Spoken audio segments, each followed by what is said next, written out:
All right, let's talk about Sonic Unleashed, which is, I think, the Sonic game I am like the most all over the place with. I have so much nostalgia for it, and there are so many good things in this game. But it's nowhere near my favorite Sonic game. I for a long time, Shrimp didn't like it. That goes for both the 8 SD and HD versions. I think they both share a lot of issues, but also have their own unique issues. But because I think this might be a little, I might get yelled at by Sonic fans, I do want to start by glazing the game because, like I said, I have so much nostalgia for this game. I remember getting this game for Christmas on the Wii, so not the HD version. I got the HD version a little bit later, but my first time with it was on the Wii, and just seeing that opening cutscene is, to this day, everything I sort of want modern Sonic to be. He is unapologetically just cool. He is not cringe. He's not quipping. He's not, doing all this. I mean, well, he does a little bit at the end, right? But it's still, he has like aura or whatever you want to use to describe it. He just is it's a very concise image that I think we haven't had before or since. And that's what I love so much about this game. And you can kind of see that throughout the entire game. I think Sonic is like, he feels actually grown up. For me, I know that Sega and everyone else has their own individual timelines of like, what Sonic's age is and all that type of stuff. But for me, it was always like classic Sonic. He's obviously a kid, right? He's an immature, little kid. And also, the gameplay you're seeing right now is going to be so bad. I'm not good at this game at all. I'm a Generations kid. I'm an adventure kid. I never grew up on Sonic Unleashed. Or at least I didn't play it that much because I didn't really like it. Despite everything I'm going to be talking about in a second. But yeah, so if you see me dying, it is 100% a skill issue. I'm not great.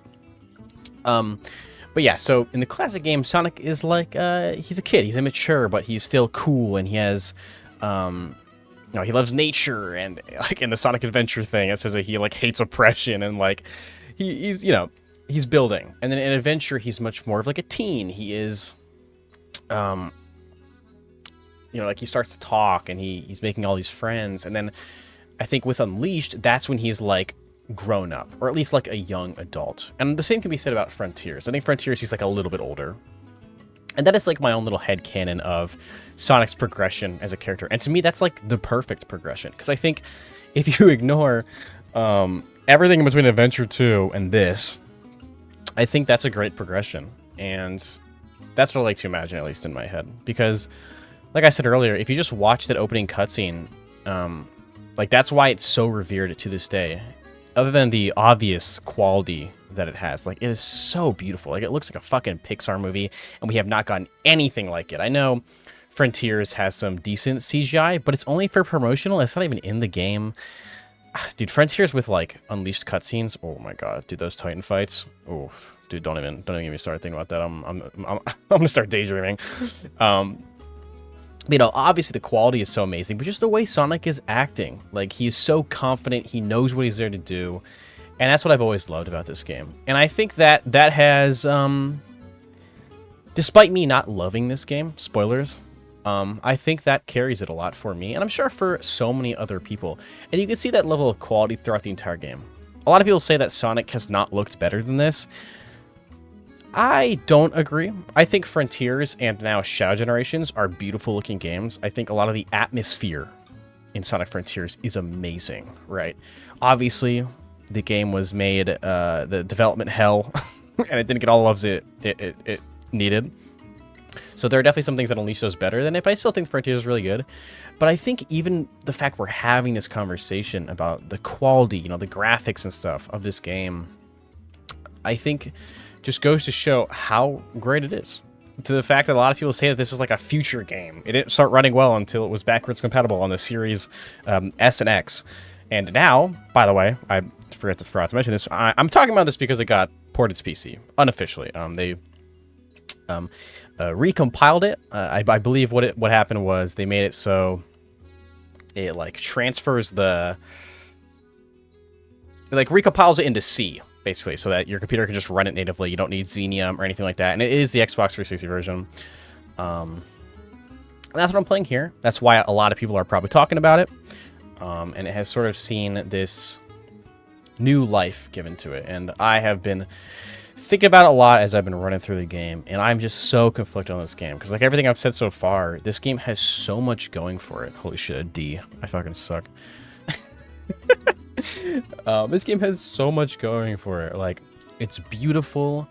This is one of Jason Griffith's best performances. I think his best by far is the Black Knight, which I believe was his last, right after this game. And then the Black Knight, dude. I don't think we're ever going to get a better Sonic performance. I mean, maybe Roger nails it in Frontiers 2, or whatever the next game is, because I think Frontiers, he was really good, or at least had moments where he really shined through. But in Black Knight, and for the most part, this game, he is so comfortable in the role. You know, he did Sonic X, he did Sonic 06, he did Sonic and the Secret Rings, like he, and, you know, every other project in between that. And I think by this point, he was so comfortable in the role, and to this day, I think has yet to be matched. This is a very long-winded way of saying, you know, when talking about the cutscenes and when talking about the voice acting, this version of Sonic literally might be my favorite in the whole series. Like, truly, he's such a great character here. Just him talking to Chip, him being like where I forget where I was. I was just watching a review of Sonic Unleashed, sort of, you know, coming back to this game and trying to get my thoughts together and thinking about it. Even as a werehog, I think the very stereotypical thing would be, oh, when he's a werehog, he's like evil. But in this game, he's not. He's different, and, you know, obviously, like, he's different physically, and he talks in a deeper tone, but he is still Sonic. And I love the moments where he is sad that, like, you know, am I ever going to go back to being normal and stuff like that. And I think it shows true depth and gives Sonic a lot of character. And I really love that. Yeah, I don't think Sonic has been portrayed better since this game. I really don't. Like I said, Frontiers has some amazing moments. Like, I think him talking to Amy, Tails, and Knuckles all have this, like, amazing... He has these such amazing moments. Like, especially when he's talking to Tails, and Tails is like, I think I gotta go out on my own, dude, and, like, do my own thing. That moment is so sweet. It might be one of my favorite moments in the whole series, genuinely. It's so good. But that's far and few between. And also optional. If you don't do the side stuff, you won't even see that thing. See those. But in this game, he's amazing all around. I think sure you have his, like, you know, type attitude, which a lot of people still make fun of, but I still think he has real range here, and it makes me so sad that we lost Jason. I'm so jealous that that in Japan they've had the same Sonic voice actor. Like, dude, imagine if we just kept Jason. Oh, it'd be so good. I'm a little bit of a Jason glazer. In the Sonic community, there's a lot of people that glaze each individual guy. Like, a lot of people love Ryan Drummond, a lot of people love Roger, and all that type of stuff. I'm sure there's even people that love fucking whatever his name is from Sat AM and Adventure Sonic the Hedgehog. But I think Jason gets a lot of glaze for a reason. I think he truly, by the end of his tenure or whatever as Sonic, really got it down. And it makes me so sad that that we lost him. You know, talk about him like he died. But yeah, so I want to talk about the actual game here. First, with the recompiled, I have the no medals mod, so I don't have to collect medals to progress in the story. I fucking hate that.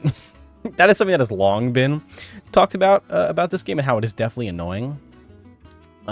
It's not like a thing that ruins the game. I just don't want to do it again. So coming back to this game and playing it through this recompiled recompilation, oh my god, I just didn't want to deal with it. I just wanted to blast through levels. So I have that installed, and then inside of the game, I turned off the werehog music, which, I'm not kidding, might be the best thing about this PC port. I've seen a lot of people be like, "Oh, just get over it," but dude. As much as I love that battle music for the werehog, oh my god, I think it wouldn't be that big of a deal if they had either just one or two more tracks that would play at random, or if it wasn't so in your face. Like, it's kind of impossible to ignore. Like, if you're playing an RPG, like a JRPG or something, you know, you have a lot of random encounters, you're battling and grinding. But I think the difference is the music is oftentimes a lot more subtle or not as repetitive. With this, it is like this, you know, dun-na, like, it's so in your face, and it just happens. Like, it'll happen. You'll see an enemy, And then, okay, it happens once, whatever. And then literally like 2 seconds later, another enemy will appear. And it like is this constant going back and forth between the stage music that's looping and then this battle music that is constantly changing. And it's just, oh, dude, it fucking sucks. So a lot of the people that are like, oh, just suck it up. I'm sorry. I genuinely do think it is a bad design choice. So having the option here to turn that off makes this game 10 times more enjoyable. And I think going off of that, when talking about like the Werehog stages, a lot of people shit on the Werehog stages, and that is where a lot of people's frustration comes from. I'm a little mixed on that. I was playing this while screen sharing with a friend, and they were like, this should be like your favorite game, because it's like a hack and slash mixed with Sonic. You know, I love God of War, I love Ninja Gaiden and Devil May Cry, and that is obviously what Sonic is trying to do here. I think it's pretty clear that they were trying to ride off of the God of War 3 hype that was coming out at the time, I think, right? This game came out like a year before or something like that. But God of War was really huge. I think they were very obviously trying to implement that. I think that's why there is no lore reason for why his arms are stretchy, or at least I don't think so, and I've never heard any reason for it. I think they literally just needed a way to emulate the Blades of Olympus. And they were like, okay, fuck it, give him stretchy arms. But all that being said, I don't have a problem with it. Werehog as a concept, like I talked about earlier, I actually really like. I think it adds a lot of depth to Sonic. I think it looks cool. I do like the battle music when it's not blasting in your ear, and at times I actually do really like the gameplay, but I don't think they got it right, which is unfortunate because, like my friend was saying, this should hypothetically be like my favorite Sonic game, because it's two of my favorite gameplay styles, Sonic the Hedgehog just in general, and then hack and slashes put into one. But I think Werehog struggles in so many areas. I think that he feels very clunky, like running around is so stiff and just doesn't feel good. I think that his combos, like you're so locked into them that they just don't feel very dynamic. I think the enemies don't feel as satisfying to hit in some cases. And yeah, I don't know. Like, it's weird because I'm not someone who outright just hates Werehog stages, which I think a lot of people are. Like, a lot of people are just straight up like, I don't like this. I just want to play Sonic. I just want to go fast. But I think a lot of those guys are sort of missing what Sega was going for here. And what I think Sega was going for here is a cool idea and could have really worked. And for some people, it does work. I think just for me, coming off of games like God of War and Devil May Cry and all that type of stuff, I know what they were going for. And I think they failed at it, which sucks. It almost makes me wish that they would sort of go for it again. They almost kind of are doing that with Frontiers. I don't know why we keep talking about Frontiers so much. I guess it's just sort of the most recent mainline game. But at Frontiers, the combat is almost sort of like that Devil May Cry, like, input system. Also, fuck this middle rail. I was playing this level before, and I died on that like twice in a row. I know it's a skill issue, but still, fuck that shit.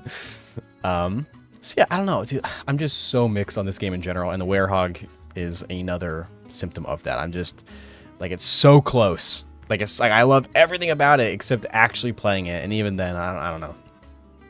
And then talking about the other side of the game, which is the daytime stages. Oh, real quick, you might see it later on, depending on how much longer I talk, because I filmed it. I actually caught the glitch while I was trying to get gameplay for this. There was two times now where you will be climbing up from a ledge as Werehog, and if there is a wall in front of you, you will just glitch into the wall, and there's nothing you could do, and you have to restart the level all the way from the beginning, which wouldn't necessarily be a problem if the levels weren't like fucking 15 minutes long. And both times, I'm just like, okay, I'm done. I'll come play this game later. I'm not going to sit here and just replay that level all over again, especially when I just straight up don't really even like the levels to begin with, gameplay-wise. I don't know what that glitch is. I feel like I've never seen anyone else talk about that, but it's happened to me twice now in just this playthrough alone, so I don't know. All right, talk about the daytime stages.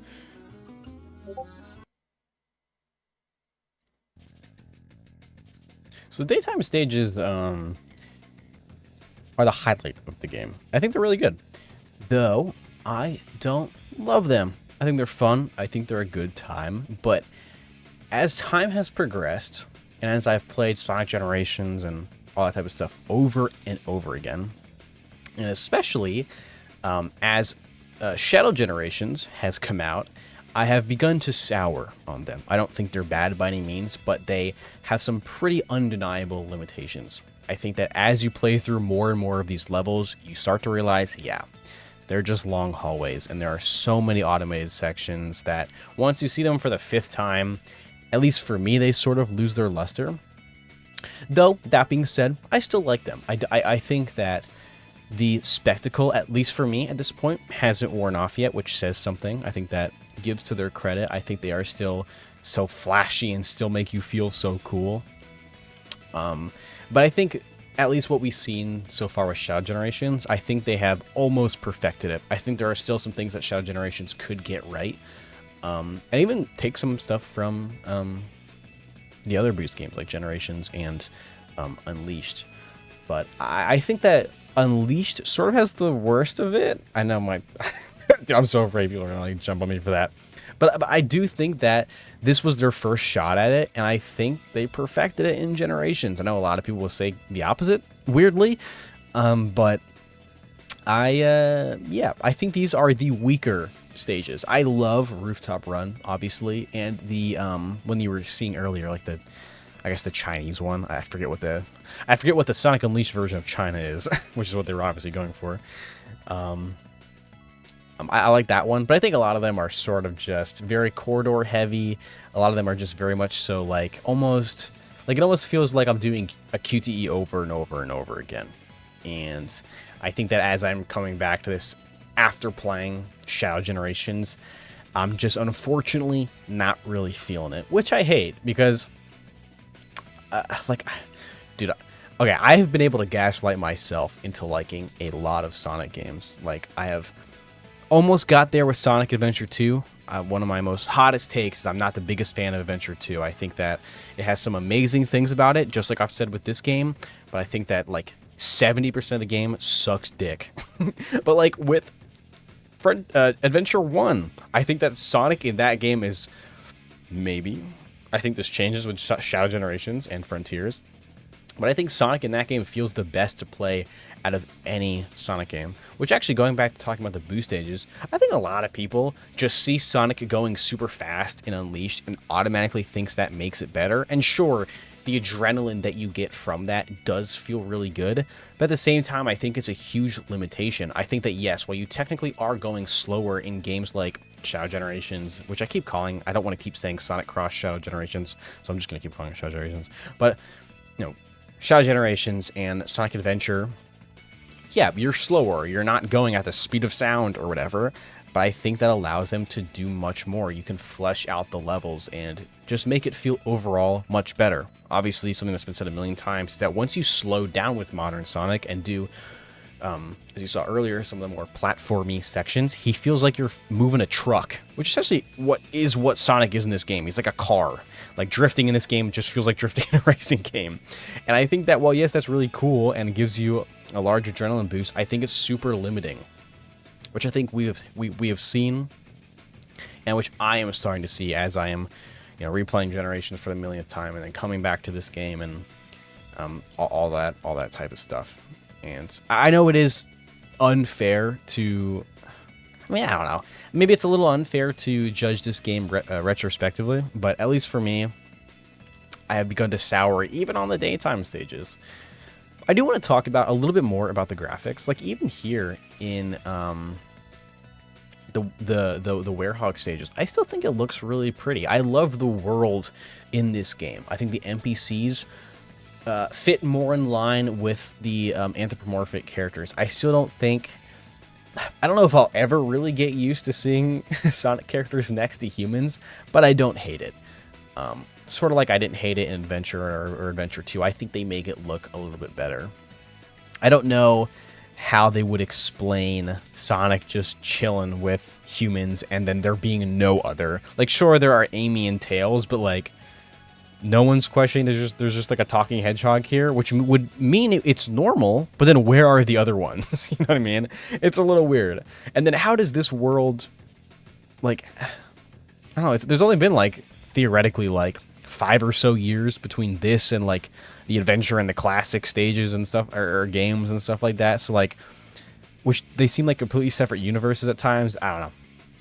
It's really weird. But that being said, I do really like these games' worlds. I think walking around the towns, while I don't love the hub worlds in execution as a concept and at least artistically, I think they did a really good job here. I think that's kind of all I have to say. I'm so glad that this recompilation has allowed this game to be a little bit more accessible. I'm really excited to see what the mods are going to be like. On top of that, this also opens up a whole new world possibly for other 360 games. You know, there's so many 360 games that are just completely locked behind shitty 360 emulation, which is not very good.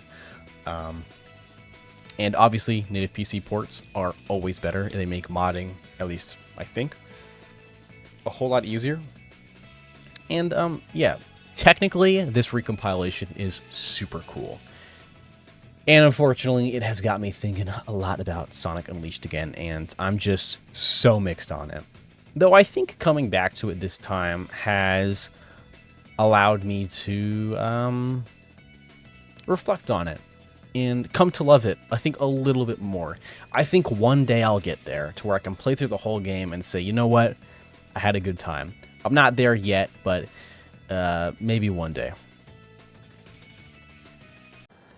So, Switch 2 is out. I've had time with it. I've seen so much of the discussions surrounding it, and it's a little nauseating at this point. I've tried to record this a couple times, and each time I've had audio issues. So that's cool. But I do have a lot of things I want to talk about, and I want to archive my opinions here.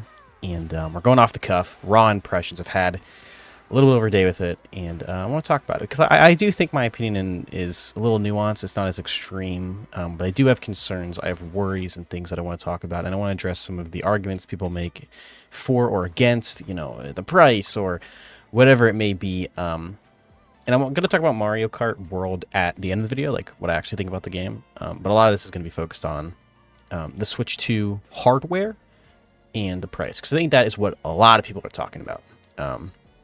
But I do want to go back a little bit. So when this initially got revealed, I think I, like most people, was excited. Everything we saw in the Direct was great, right? But one issue that I didn't even realize was they never mentioned the price. The price of games and the console. So I expected this thing to be around $400, and it was $450. Okay, whatever. I think $450 for what we have here with the Switch 2 is okay.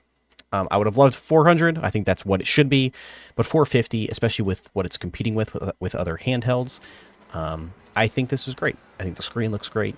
It's very high quality. It feels more high quality than the original Switch, and I was okay with that. You know, but then we started seeing $80 for Mario Kart, and that's when a lot of people, myself included, a lot of the hype sort of dissipated. I think right after I started seeing all the prices, my hype was pretty much immediately dead. And then I started to sort of rework my, I started to reflect on my opinion and habits with Nintendo in general. So when it comes to Nintendo, I don't buy a lot of first-party games, and that's because Nintendo very rarely puts their games on sale. So, and this has been a thing all through the Switch generation. So for 8 years now, I really don't buy a lot of first party unless it is secondhand and I can find it for like $40 or so. That's really it. Or if it's like a gift or something like that, which I have. Like I got Metroid Prime as a gift, and like Luigi's Mansion and stuff like that.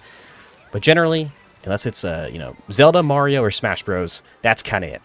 And my opinion was for Mario Kart, if I couldn't get the bundle, I was going to buy it, because I think $80, even for a game that is amazing, is ridiculous.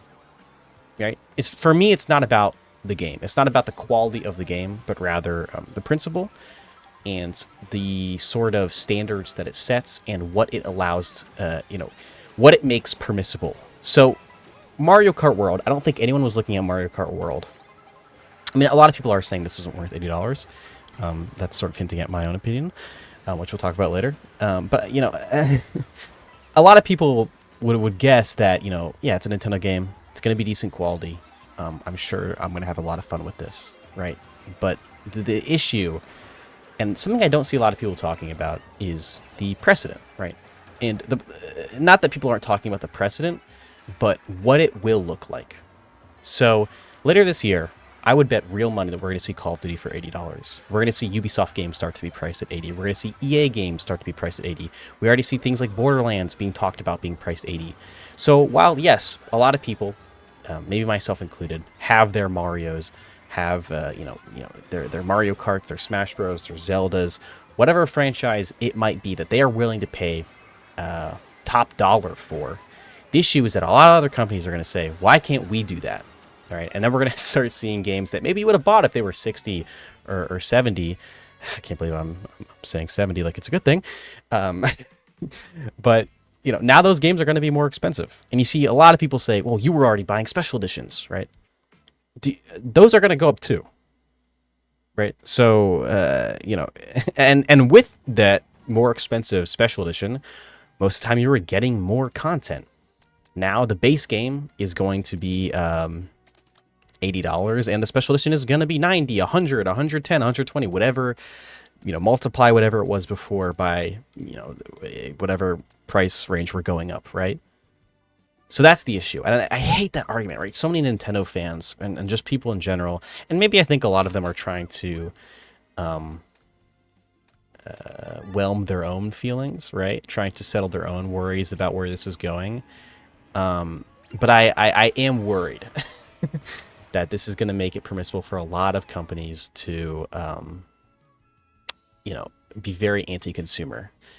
And I don't even have to say I'm worried because it's already happening. This is a thing that's always been happening. Video game prices and prices of everything, obviously, in the world is going up. But, I mean, it's only been 5 years, and we're up $20 now on premium games, right? Or, I don't know, like the AAA games. It's crazy. And I don't like it, right? So all that being said, this, like, for example, I think Breath of the Wild is one of the best games ever made, right? I do genuinely think that. It's one of my favorite games ever made. I am not paying, if I were to, sit down in a void and say, what is this game worth? $100, right? I still don't think it should be priced that. This game is 8 years old. This should be $20. That's what it should be. And Nintendo, so let's stop talking about Mario Kart for $80. Nintendo has already made it permissible for other companies like Sony to price games like The Last of Us that are over a decade old, to be still $60 to $70. That's not okay. That's what I don't like. That is the precedent that I think a lot of people aren't talking. Because you may hear people talk about, oh, what is this going to, what are other companies going to think? We've already seen it. We've already seen other companies essentially throw sales out the window. And the sales you do see is maybe 20% off. And at that point, you're just paying what was full price a couple years ago. Maybe not even 2 or 3 years ago. That's what I don't like. So Mario Kart World could have been the best game ever made, and that does not change my opinion. And I am worried. And I think it is whatever. And I'm sure some people that are watching this have already commented this and haven't even gotten to this part of the video. But, there are going to be people that are saying, well, you're being hypocrite. You bought the game. You're the reason we're like this. You fucking Nintendo babies can't go without your Mario Karts.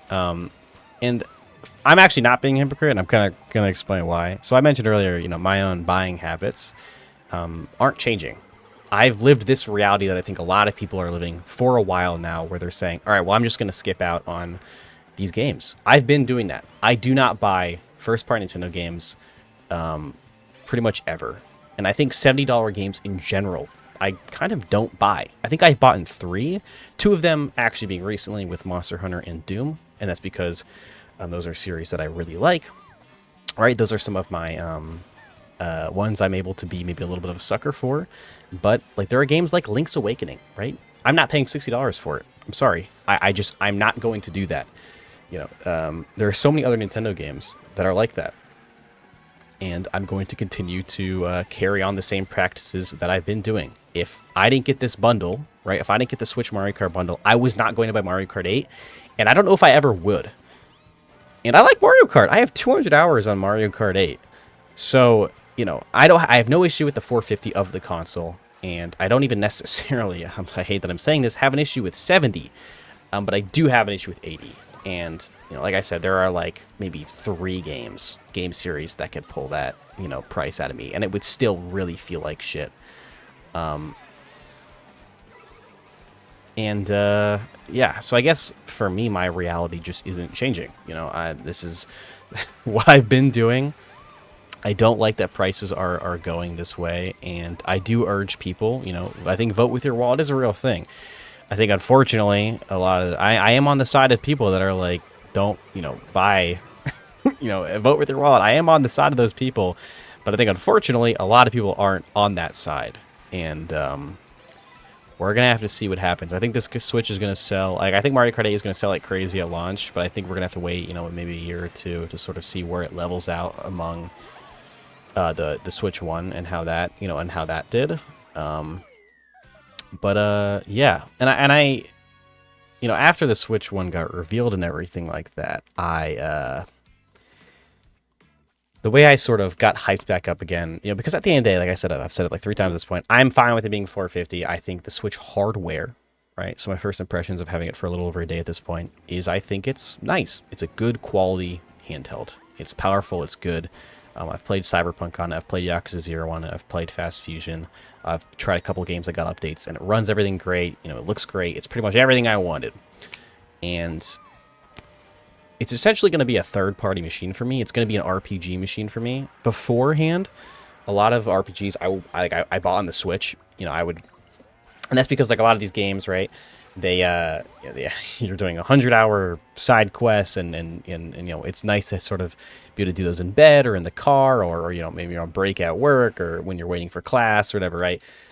And that's essentially what this is going to be. I plan to jump into the Final Fantasy Remake series with Remake 1 as it comes to the Switch. Cyberpunk is a game I beat earlier this year. I got it for Switch because this is, that's where I am going to play it for now. And I want to play it here. I want to start a new run on this. I got Yakuza 0 so I could play it on a handheld. And that's essentially what the Switch is going to be for me. And that's what I'm excited about, right? That's my positives, is we have a stronger Switch that I can play a lot of these third-party games at higher quality. And yeah, so I'm very disappointed in sort of the way Nintendo is going. But I am excited in that regard. I'm excited to play like Yakuza 0. I've already started. The GameCube also runs really great. I'm excited for that and stuff like that. So yeah, I don't know. I'm so conflicted. I feel like I'm running in circles because I have all my opinions on modern gaming and where it's going. But I also I do like a lot about the Switch. I like the Switch. I like sort of a lot of what it's doing. But I don't know if Mario Kart being $80 and their future games being $80 is going to be worth maybe the PR hit that's going to happen, right? Because I think if this game was $70, no one would have batted an eye. Like, I think that was already sort of settled in people's minds that that this is just where we are in gaming. And I think for some weird reason, Nintendo was going to like, all right, we're going to be the ones to ruin it for everybody. I just don't understand that. I don't know why they did it. Because, and we'll get to my Mario Kart 8 opinions now, this game isn't worth $80. It's just Mario Kart. There's nothing special about this game. I think when this game was coming out, and it's not to say it's a bad game, and it's a good game, but when this game was coming out, right, there was a lot of copium about, oh, maybe all the DLC will be free. Maybe, it'll be the best game ever made. But it's not. It's just Mario Kart. Yes, the open world is fine. I mean, it's not really for me, but, a lot of people seem to like it. Yes, the costumes are cool. The animations are nice. It's a very pretty game. But this, I think, like, I know it technically could not have been a Switch game, right? But if this came out on the Switch, it would have just been like, wow, that's a really cool Switch game. It wouldn't have been like, whoa, what? We're getting such a steal here. I can't believe this game isn't $1 million. You know what I mean? So a lot of the copium that I think a lot of people were having didn't pan out. Like, why isn't Diddy Kong in this game? Why isn't Kamek in this game? They sort of replaced a lot of the, like, I think the base roster, not counting NPCs like the cow and the crab or whatever, is like 20 characters, 25 maybe? And some of them only have like 2 costumes, like Pauline and Donkey Kong. Like Mario has 10 and then Donkey Kong has 1. Like, that's just, what happened? We waited over a decade for this game. Like, I'm being hard. Like, if I'm judging it in a void, it's fun. I like it. I've played probably maybe over 5. Yeah, I've played over 5 hours, maybe coming up on 10 here, and I like it. I'm having a good time with it. But you have to take into account it's $80 right? You know, I bought the bundle, but I'm sort of future proofing this video because I know a decade from now this game is probably still going to cost $80. Who knows? Maybe more with the Switch 3, and they're going to have an upgrade path that's like 100, right? I don't know. But you know, it's $80, and we had to wait over you know, I think 11 years now at this point for this game. I mean, what are we doing, guys? I just don't understand it. This game should have been 70, and I hate, you know, this whole video you can summarize by just saying, I hate the fact that saying a game should have been 70 is a positive. Like, what are we doing, man? It is just Nintendo is very, you know, anti-consumer, and they've always been like that. I think the charm that they've had and the great games that they put out sort of blinds a lot of people, but I think this is the first time that it's sort of hard to ignore for a lot of people. So, I don't know. I think it's going to take time, and I think just to quickly summarize it, Mario Kart is fine. It's not worth $80. I don't think I'm going to be buying a lot of first-party games, and I like the hardware. So yeah, I'm excited to play Yakuza. I'm excited to play Final Fantasy VII. Fast Fusion is fire. Please buy that. It's like $15. Support the devs. Cyberpunk is great. If for some reason it runs better in handheld mode, I think that's because of the variable refresh rate. Yeah, I don't know. This video was all over the place because I had to record it like 3 times, and the first time I recorded it, I did a good job, but then I fucked up the audio. Which I've been so conflicted. I've really been trying to think about how I want to talk about this because it is weird, you know. And I'm sure a lot of the comments are going to be like people saying like, "Oh, you fucking, you know, man, children can't go without your Mario Kart." I don't know what you want me to say, man. This is my main hobby. I'm playing within my own rules. My own rules is that I yes, spend a lot of money on gaming, but I do have standards, and $80 do not meet those standards. So unless it is a game that can get me to soy jack point at the screen, which is like 3 games at max maybe, I'm going to hands off. And even a lot of $70 games, I'm hands off. Unless I can find it at a mom and pop shop for like $40 max, I guess I'm just not playing it. And that sucks, because these Nintendo games are great, but I think the greed, which is what it is, right? You know, you gotta get, that graph has to keep going up. The shareholders got to keep making money, because that's what it is at the end of the day, right? Let's stop pretending like it's anything but that. Because of that, I'm unfortunately gonna miss out on a lot of these games for a long time. You know, who knows? I don't know. I'm excited to also play a lot of games like Bayonetta 3 just runs better. Like a lot of games with uncapped frame rates don't even need an update. They'll just be stable now. Like Batman Arkham Knight isn't a game I'm going to play on the Switch anyway. I have it on like PC and stuff, but yeah, I'm glad it runs better. The Witcher runs better. Bayonetta is a series I'm going to play on the Switch, so I'm glad that now I can actually play it. It running... Oh my god. It running dog shit on the Switch was a reason why I wasn't playing it, so... yeah, that's cool. I like that stuff. Xenoblade Chronicles X I tried. It's still capped at 30, obviously, but obviously it's 1080p. No stuttering anymore. Like before I played it, and it was stuttering and stuff like that. So I literally waited. I was like, I'm gonna wait to play this game. I got a bunch of other stuff on my plate right now, and I'm glad I did.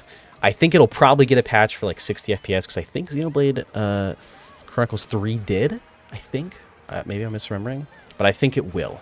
So I'm sort of waiting for that, I think. But I'm just glad a lot of these games are now actually able to run.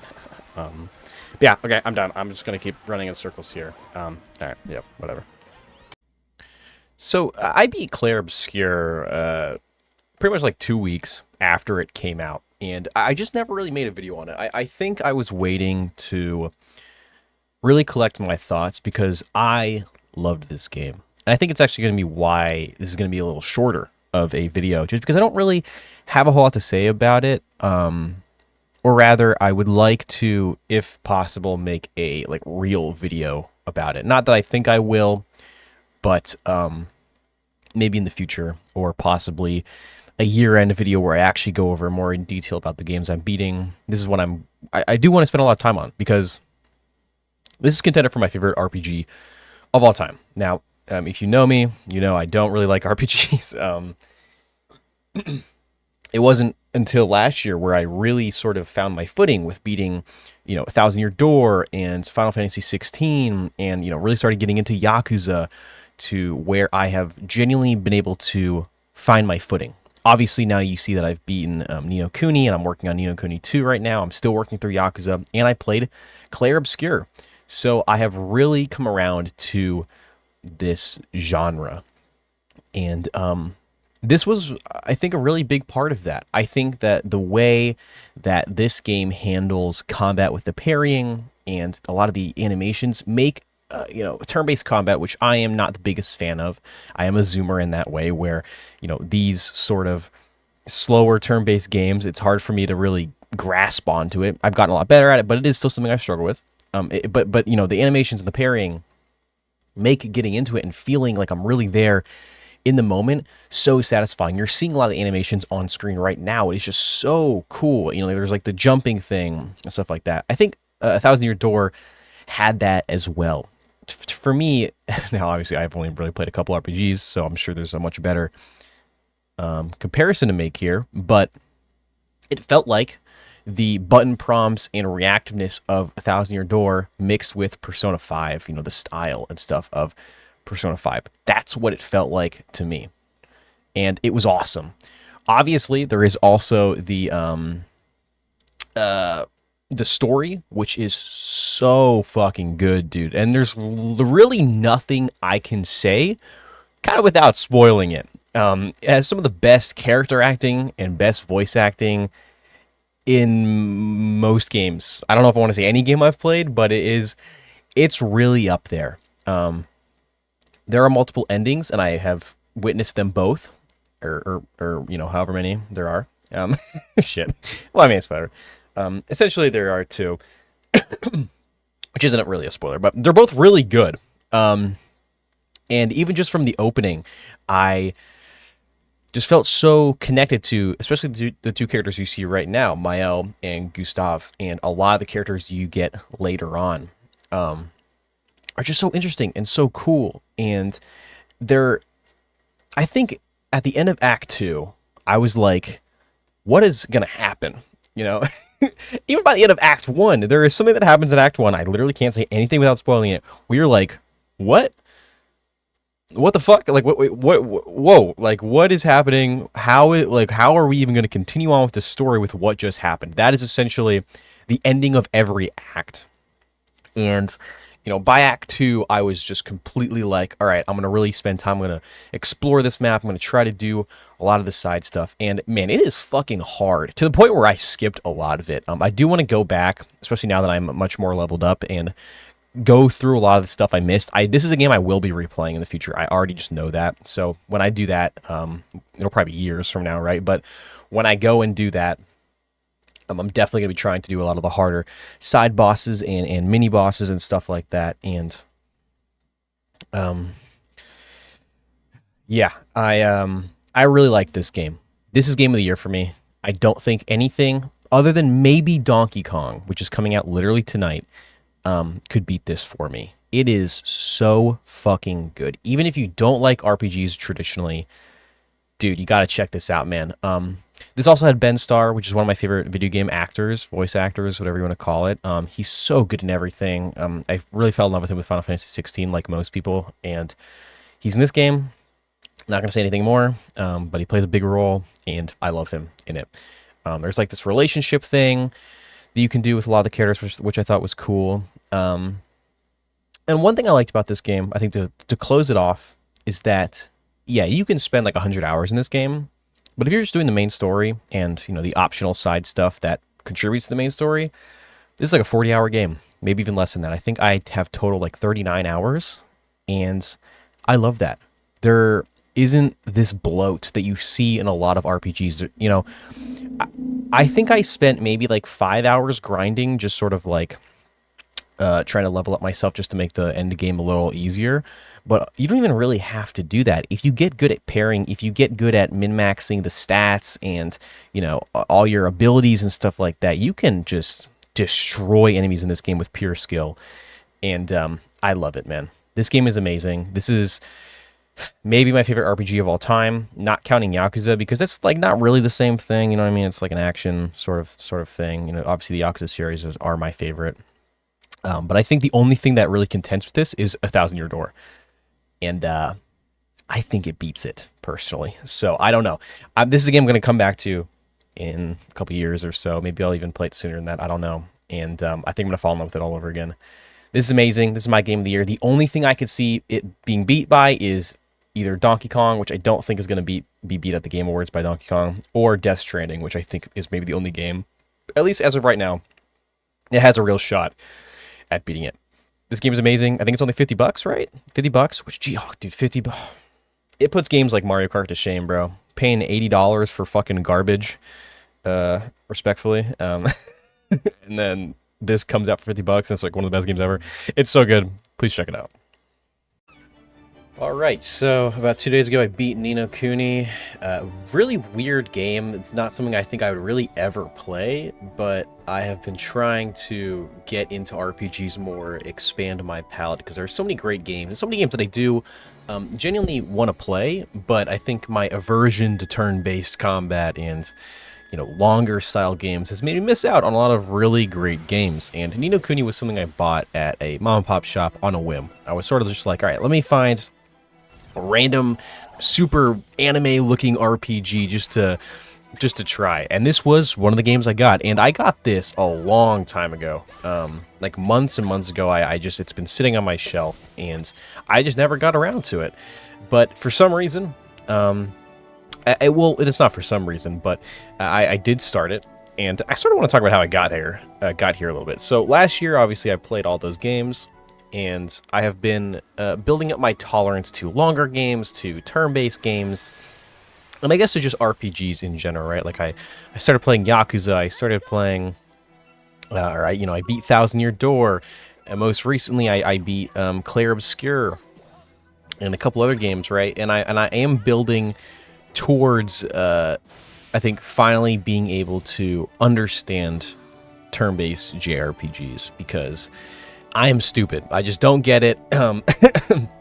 It's like I didn't grow up playing these games even in the slightest, right? The games I played growing up was like Sonic and Call of Duty, and having to think about like metas and character builds and all this type of shit just does not click in my brain for me. So while I am doing a lot of Googling, I'm making my way through. And this was such a surprising, charming, nice change of pace for me.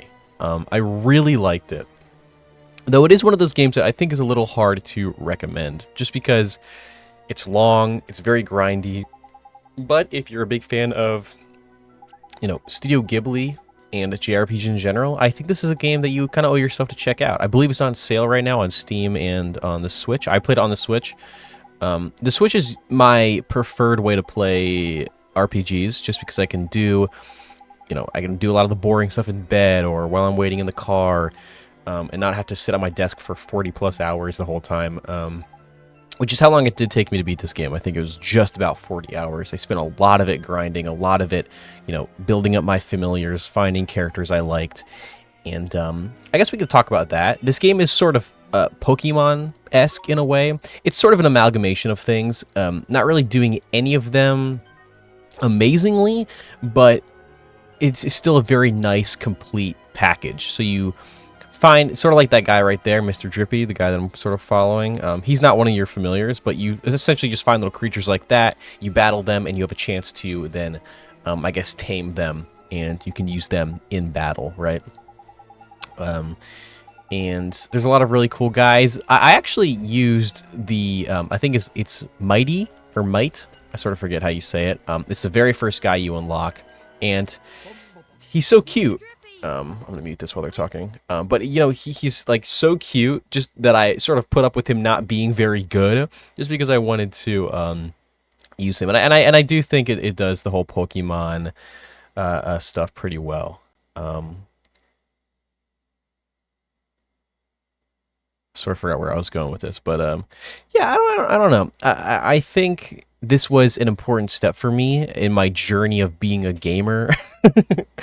Like I said, I didn't grow up with Pokemon. I didn't grow up with any RPGs, and I think that the game's charming art style and just being a good time in general was enough to carry me throughout, I think, a lot of the more boring, grindy parts. Like, I would just put on a YouTube video and spend like 2 hours just grinding, leveling up familiars, leveling up my characters and stuff like that, and breezing my way through, I think, some of the parts that I would have otherwise bashed my head into a wall. I think a habit I get into when it comes to RPGs, a lot of them have random encounters or you're fighting guys pretty much every 5 seconds. It really makes the pacing feel weird, and there's always a part of me that whenever I'd play these games, I would just completely skip those sections. Like, I would try and maneuver my way around enemies, but then obviously I'd be super underleveled because I'm not gaining XP, I'm not leveling up my character, and then I would get to a point in the game where I would essentially be soft locked because I can't beat the game without just bashing my head into a wall a million times over and over again. But for this game, it was I kind of did it with Claire Obscure, which, by the way, I still have yet to make a video about. I'll get to it. But with this game, I almost did the complete opposite. I fought every enemy I could. I was like, I see an enemy on the map that's in my path. I'm going to fight this thing, and it made the experience a lot better. There were definitely times where I was feeling fatigued, and I was like, Jesus Christ, I'm just mashing the same button over and over again.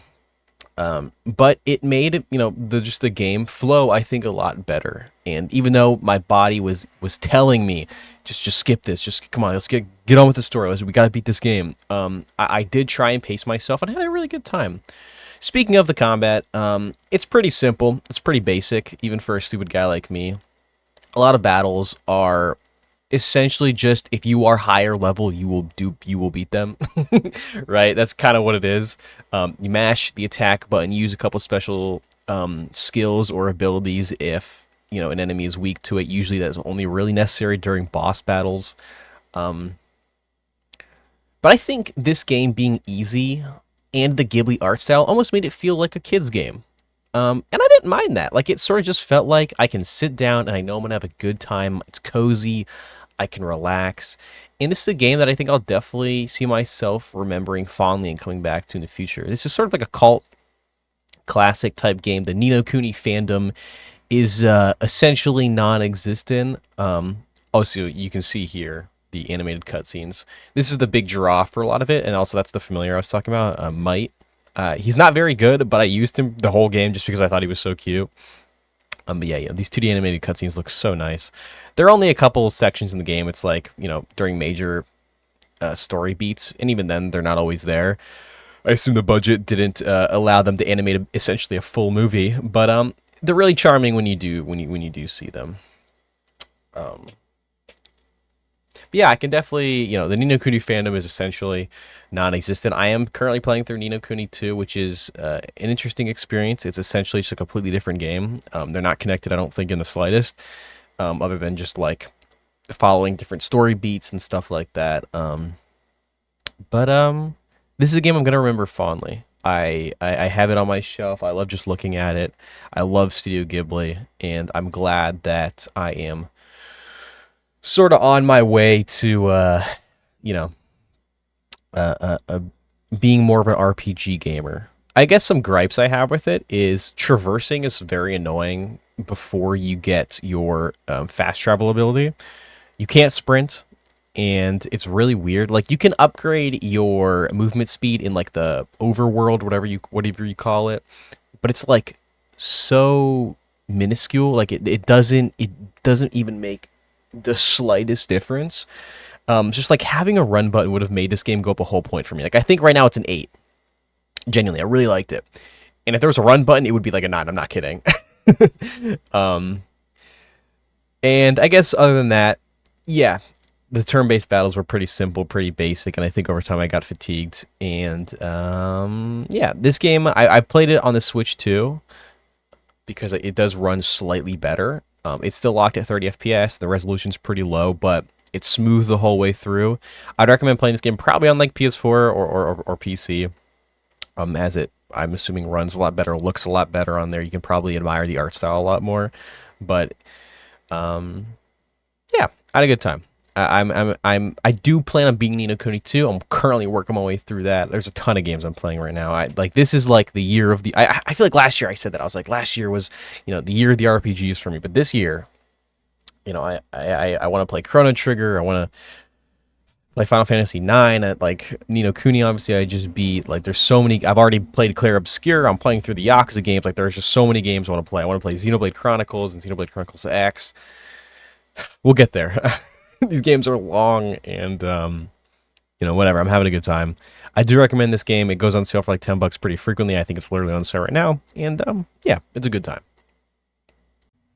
So I just beat Nino Kuni 2. I'm using gameplay from this guy, just because JRPGs, I don't really, obviously I don't record while I'm playing. That would be like hundreds of gigabytes of footage and stuff. But yeah, I'm using this guy's gameplay while I talk. And essentially, man, I don't know. This game is really weird. And I think when you look up any discussions on this game, you're going to essentially find people saying very similar things to me. I really liked Ni no Kuni 1, which I don't know, I in the future, I mean, I feel like I'm going to talk about it more maybe in the future, but I really liked Ni no Kuni 1. It was so charming, it was so cute. I picked it up just like just give me a JRPG, because as someone who's not really good with it, just give me it and let me give it a shot. And that was one that I did. I picked it up on PS4 and then later on Switch, just because that's usually how I like to play RPGs in general, just, getting through like a lot of the side stuff, while I'm in bed or waiting, to do something like in the car or something like that. So I picked it up on Switch, and then it's the same thing for this. So I played this on Switch 2, specifically because it runs a lot better. This is one of the, I don't know if I'd say few games, but it is one of the games where the performance boost is most notable. There are some hiccups here and there, especially in handheld mode, like the open world is sort of like stuttery and stuff like that. But overall, it runs, for the most part, at 60 FPS, especially at least in all the parts that matter, maybe when assets are loading in here and there, and like obviously shadows and stuff and textures are still low quality. It's not like a remaster, and it's not like they updated it in any way that I know of. But just it is a smoother experience, and I'm glad that I started playing these games on the Switch too. And it was good specifically for this game because the first game is locked at 30 FPS and doesn't really run really much better at all. So it was nice to see that this game at least does run a lot better. And that's basically why I played it, alongside the fact that I knew I was going to want to after completing the first one. So, yeah, I mean, I have some stuff written down just because this took me a while, man. I feel like this like took me around a month, and not necessarily because it's super long. I mean, you can definitely spend a lot of time in this game, but I think the main story is probably around 40 hours. That's about how much time I put into it. Like, I think I have 39 hours, which isn't even a lot. And I'll sort of get into why I sort of just mainlined it. But yeah, this is definitely a game you can spend a lot of time in. I got on sale for like $10, and if you're just looking for a nice chill time, you're seeing the combat here. It's action-based and stuff like that. If you're just looking to play a charming RPG, I think this is I think it's worth it. I do think it is a good game, but I think playing it right after the first game means that I'm naturally going to be comparing the two. But this is one of those instances where the first game and this game really aren't connected at all. There are sort of callbacks with some of the kingdoms, and you can see some of the things that I'll probably talk about later in spoiler territory, but you don't need to play the first game at all to understand this. I think it may help, but I think it also may sort of ruin it, as you will be comparing to at least what I think is a much better game. I don't know if I said much better, but I do think the first game is better. So I think because I just played the first game and then jumping right into this one, I think it definitely soured this experience. I think I would have liked this game a lot more if I had played it at a different time. I just sort of have a lot going on right now, and sort of trying to force myself to play through this, I think, soured a lot of the experience, especially in the middle sections. I think the beginning and the end, story-wise, are really good. I think they're really cute. I like a lot of the characters, but there is that middle section when you're exploring all the different kingdoms, and it's pretty easy to sort of lose track of the motivation and why you're even really doing this, other than the main obvious things. And when I got to the end, there was, I won't say really anything, but there's a cutscene to where it sort of reminded me why we're even doing this, specifically with Roland, one of the characters you can see on screen here, where I'm like, there should have been more of this sprinkled throughout the game to keep me invested. Because in the middle, if you don't care about Zip, if you don't care about Fuck, I forget her name. The engineer person. If you don't really care about Leander, I did like Leander's story, with the queen and stuff like that. But if you don't really connect with them as much, like if you're really just focused on, why am I forgetting? I remember his name here. Roland and Evan. I do think it can lose you. And I think that's maybe where a lot of people's frustration comes from. Obviously, I think a lot of people's frustration comes from the fact that this is action-based. And I don't think it even really does it all that well. I think it's satisfying, but at the end of the day, it's just get a weapon that does a lot of damage and mash special attacks, dodge here and there. That's really it. It's not like they're going from Pokemon to Dark Souls, It is still, like, it has a lot of that turn-based RPG elements, just instead of picking from a menu, you are, spamming X and Y. I think it's pretty similar to something like Final Fantasy VII Remake. Maybe not as much, because you're not really going into menus like you are in Final Fantasy VII Remake, which I haven't completed, but I've played a little bit of it, so that's really what I'm comparing it to. But I do see why people didn't like it. I don't know which one I like more. I think I ended up connecting more with the turn-based combat that was in Ni no Kuni 1. I think building up my familiars, finding which ones I thought were cute or which ones were powerful, like which ones were meta, I think just allowed me to connect more with that combat, even if I generally prefer action-based games. I've said it multiple times before in other videos, but I'm a zoomer.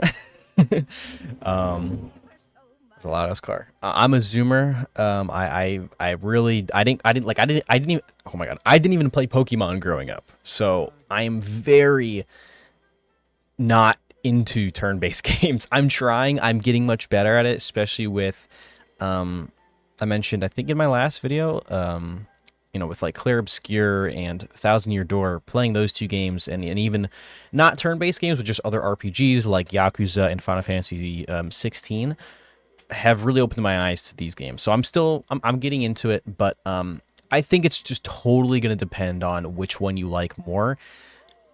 And I can't really say, like, it would be hard for me to recommend either.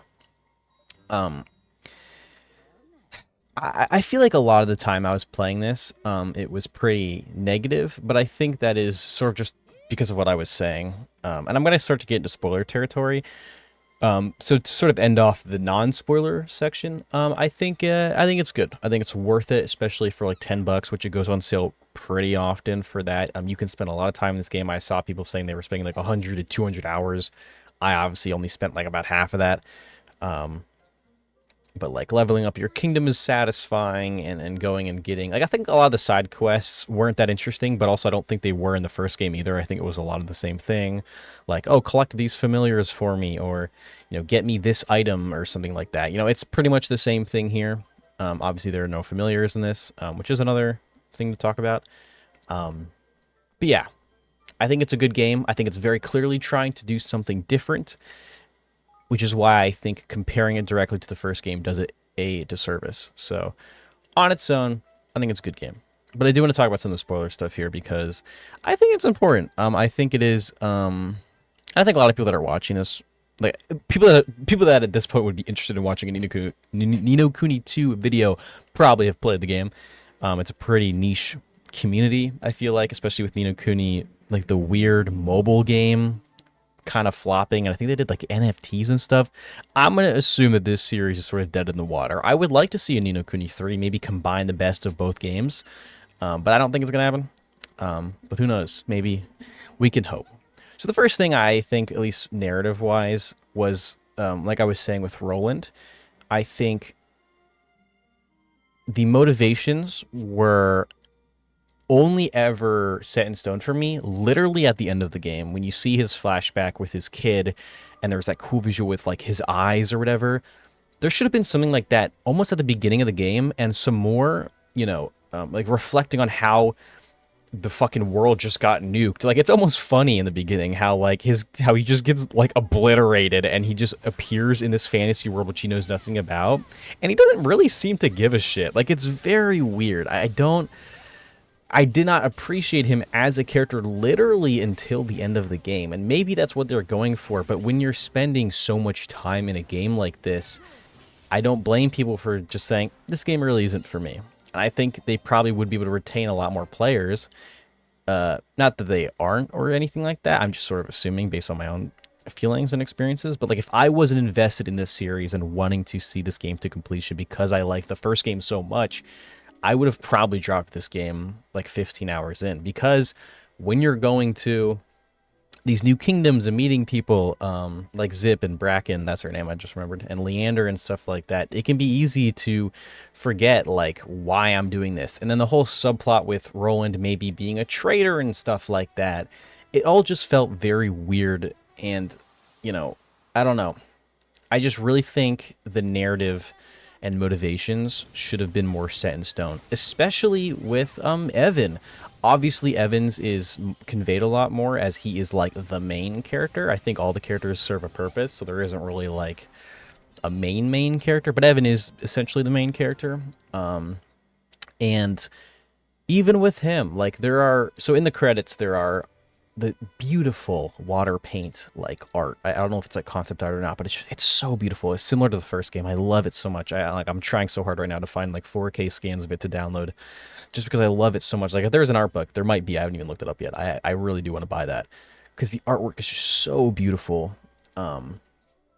And you see like Evan lying, like sleeping, in the desert with Roland at night next to a campfire, and like he's crying in his sleep while Roland is sort of watching over him.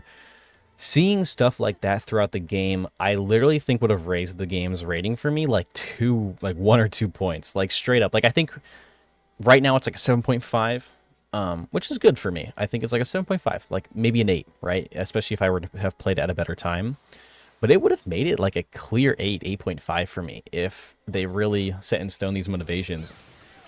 I think they're putting a lot of, I don't know what the word would be, responsibility? I don't know if that's the right word or not, on the player to give a shit, which I know maybe sounds stupid, but I do think this game really would have benefited more. I also would have liked to see more of Tawny.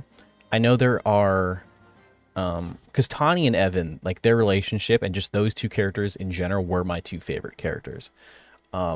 And it is sort of hinted at that she becomes the queen, and stuff like that. It's pretty debated on who Ferdinand's, mom is, who does become the queen, but it is sort of implied in the DLC, which I didn't even play, but I was sort of just Googling and looking stuff up after, rolling credits and stuff like that.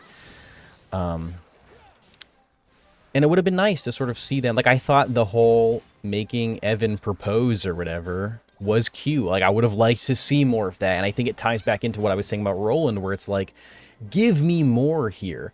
Like, I think Zip and Leander's character arcs were cool. Even the stuff with Meowsinger or whatever. Like, I think it was cool, but it just wasn't interesting to me personally. So maybe for other people, this was just totally not even a problem, even at all.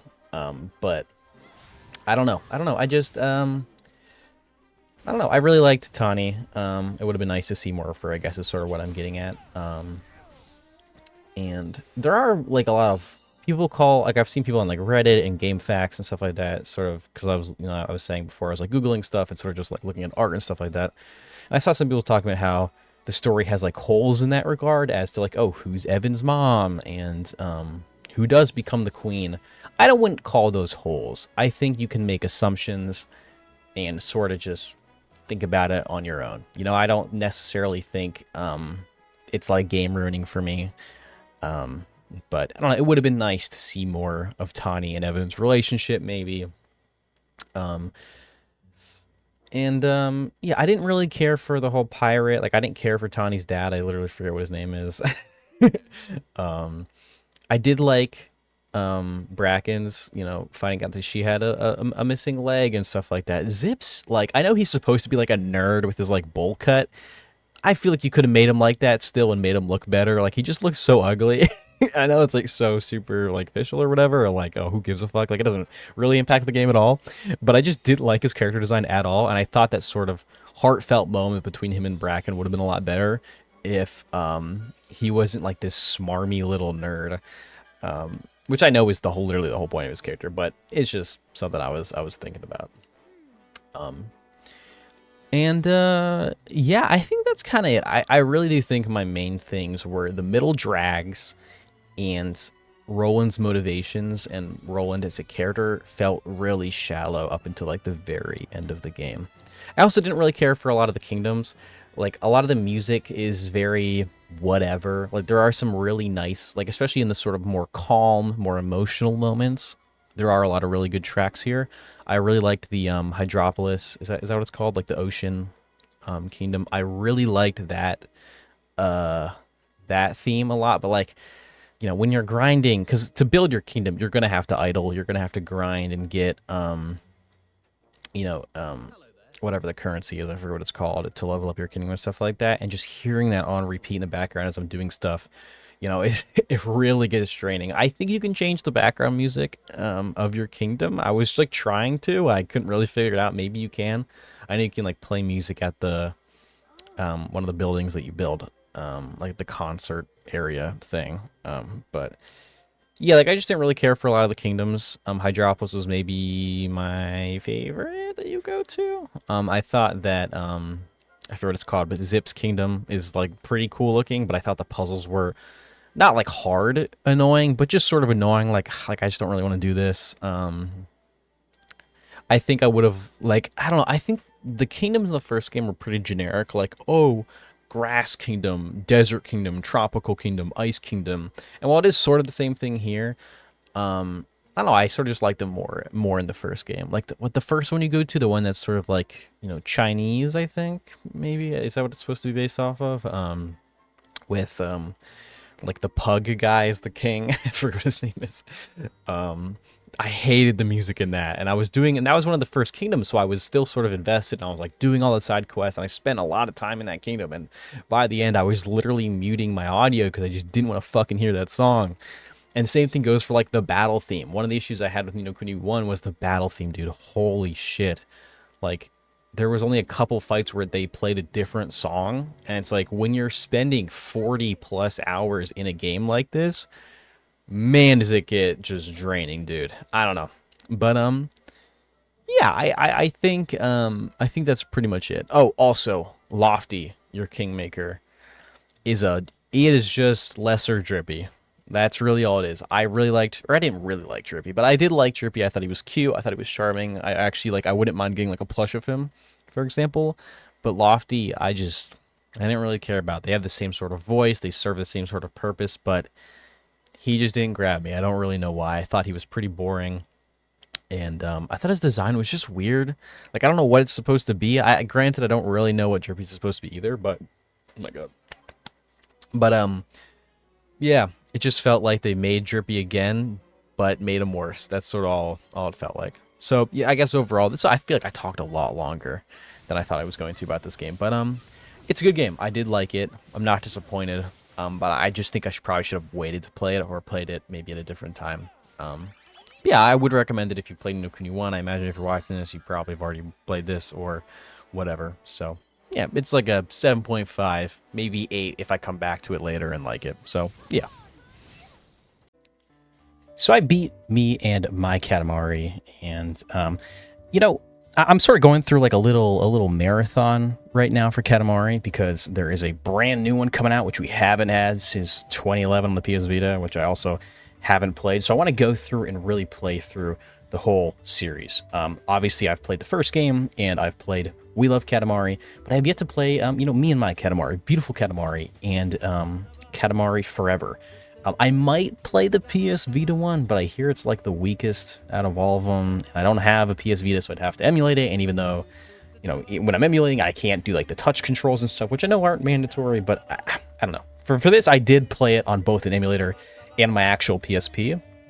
I played through the whole game on my PSP, and then sort of went back on an emulator to sort of play in higher resolution, sort of see, you know, go over some of the levels again. And I liked it because at the end of the day, Katamari is Katamari. A lot of these games are essentially the same thing, just with some new features, some new cousins, some quality of life changes, and that's about it. It's why there's a lot of complaints of the series getting stale over time, but it's something that I never really get sick of. I just started a new playthrough of We Love Katamari. I played through like half of the first game in like, a night, because these games are short, they're fun, they're quick. It's one of my favorite series of all time, and I'm glad that I finally got to sit down and play Me and My Katamari on the PSP. Like I said, I played it on original hardware, and the main thing people talk about is the controls.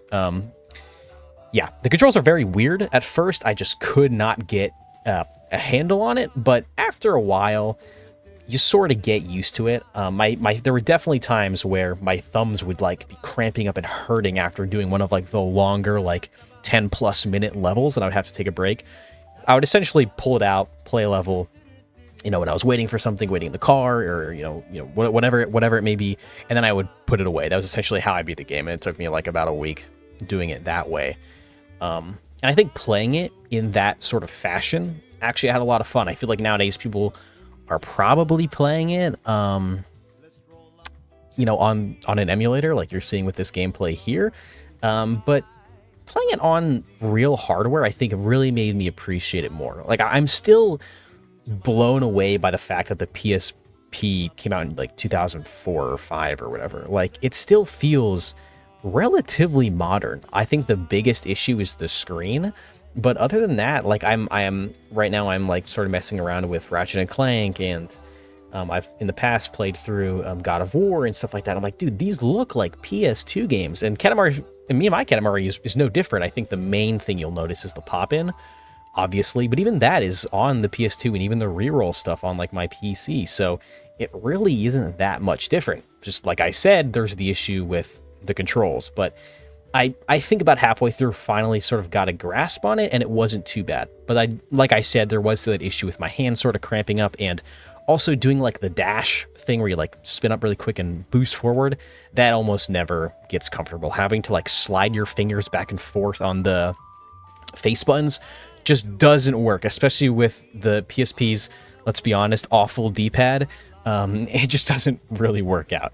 But you don't really need it for much of this game. Much of this game is pretty relaxed. I feel like We Love Katamari and stuff like that, there are much harder challenges to where you are having to utilize that boost a lot more. But here, I never really found myself needing it. Obviously, I didn't 100% it or anything like that. I played most levels just once or twice. I played at least all of them twice, because I did play it twice on an emulator and on whatever. But yeah.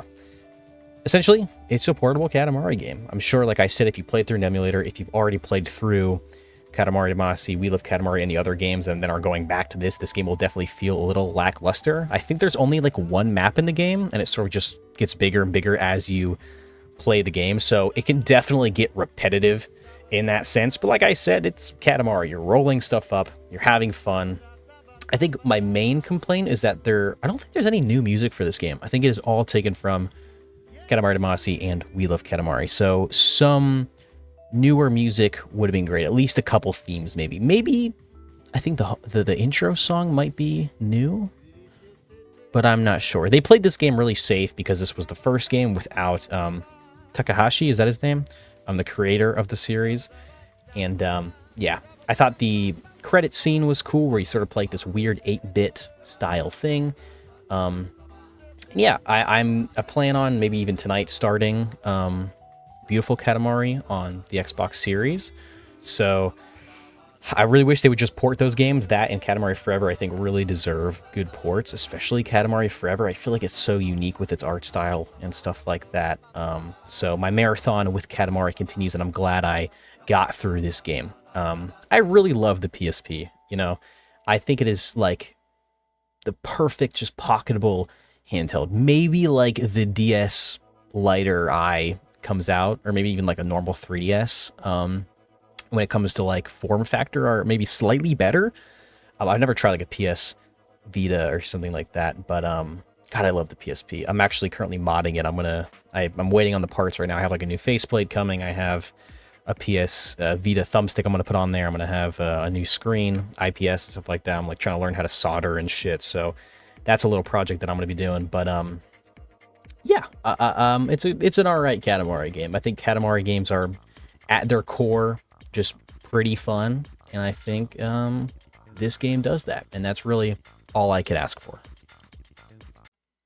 So, I have now beaten beautiful Katamari for the Xbox 360. I did play it on the Series S, which I believe it loads faster and has a consistent frame rate. I've heard the original has some frame rate issues. Not as bad as Katamari Forever, but, you know, 7th gen games, I think people forgot how sketchy some of the frame rates were during that time, especially in the early days, which I believe this game came out in 2007 or 6, one of those years, which is definitely that early 7th generation, which is one of my favorite, if not my favorite eras of gaming, and this is just fits so neatly into that. So I'm playing through all the Katamari games, and this is, you know, everyone only ever talks about the first two, mainly because those are the ones that have been re-released everywhere. This game is thankfully on the Series S and X, but is just, you know, essentially locked still to the 360. And Me and My Katamari is still locked to the PSP. I don't think that's gotten ported anywhere. You have Touch My Katamari, which is still locked to the PS Vita.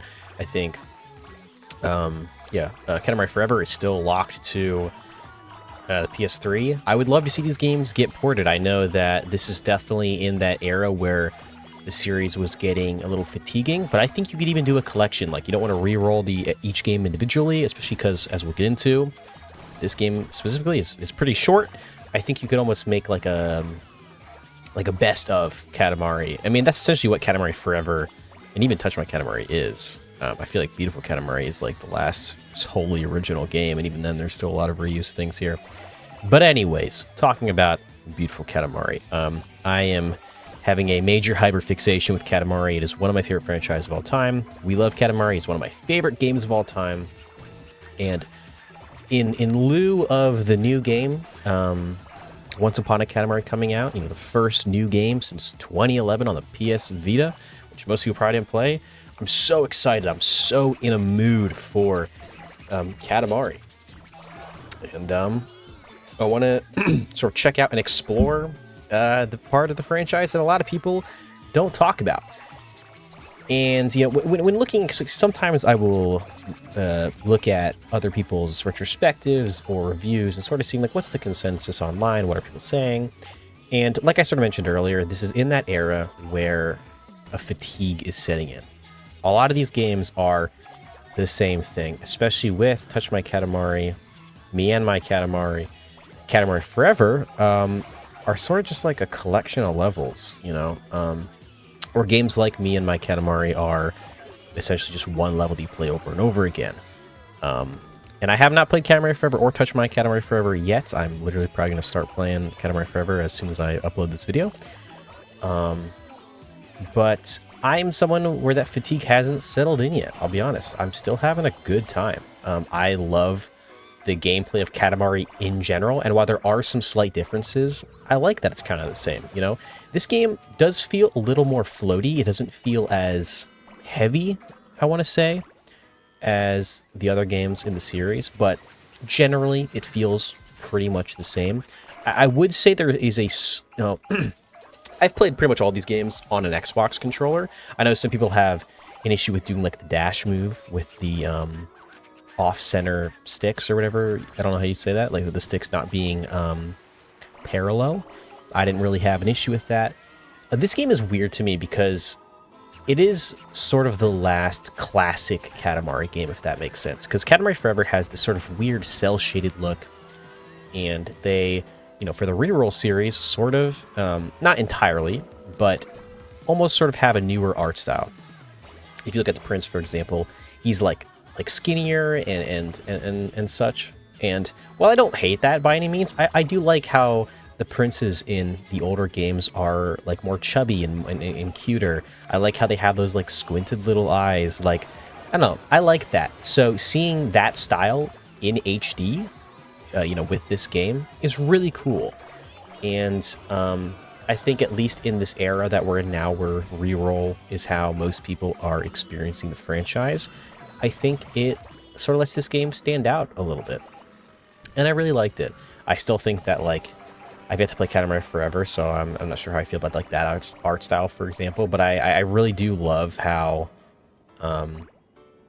Once Upon a Katamari is seemingly looking. It sort of just looks like We Love Katamari Reroll, which I think is a beautiful looking game. And yeah, essentially, when talking about these games, it's hard to talk about it without sort of talking about how there's not really a whole lot new here.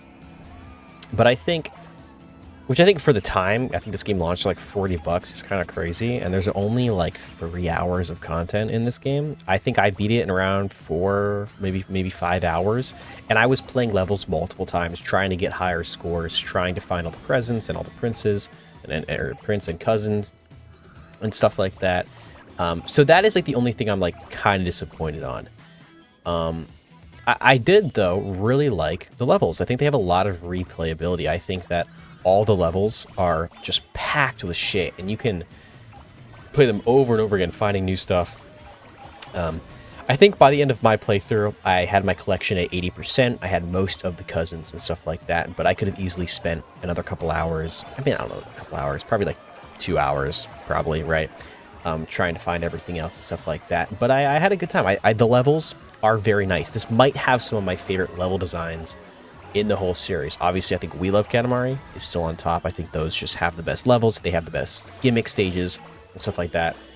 But I think this game is really great in that regard. Like, there are plenty of levels where you're like, get a bunch of candy or get a bunch of expensive things like jewelry and stuff like that. And you're just like going through this house with just so much shit everywhere, and it's just so satisfying. It's like that little noise it makes when you pick stuff up. It's just going crazy, and it's almost like a feeling I will never get sick of. It's why I don't mind that these games are super repetitive. Which, on that note, I do like that, it seems with Once Upon a Katamari, there's the multiplayer, there's like the abilities and stuff that you can use. All of that looks really cool. So I am glad that they are at least in some ways changing stuff up. I'm sure once I beat Katamari Forever, once I beat Touch My Katamari, I will see what probably other people are talking about. But I also struggle to see really what they can do. I think in a lot of ways, this game relies on the level design. And I think that's probably how you spruce things up. Having interesting looking themes, having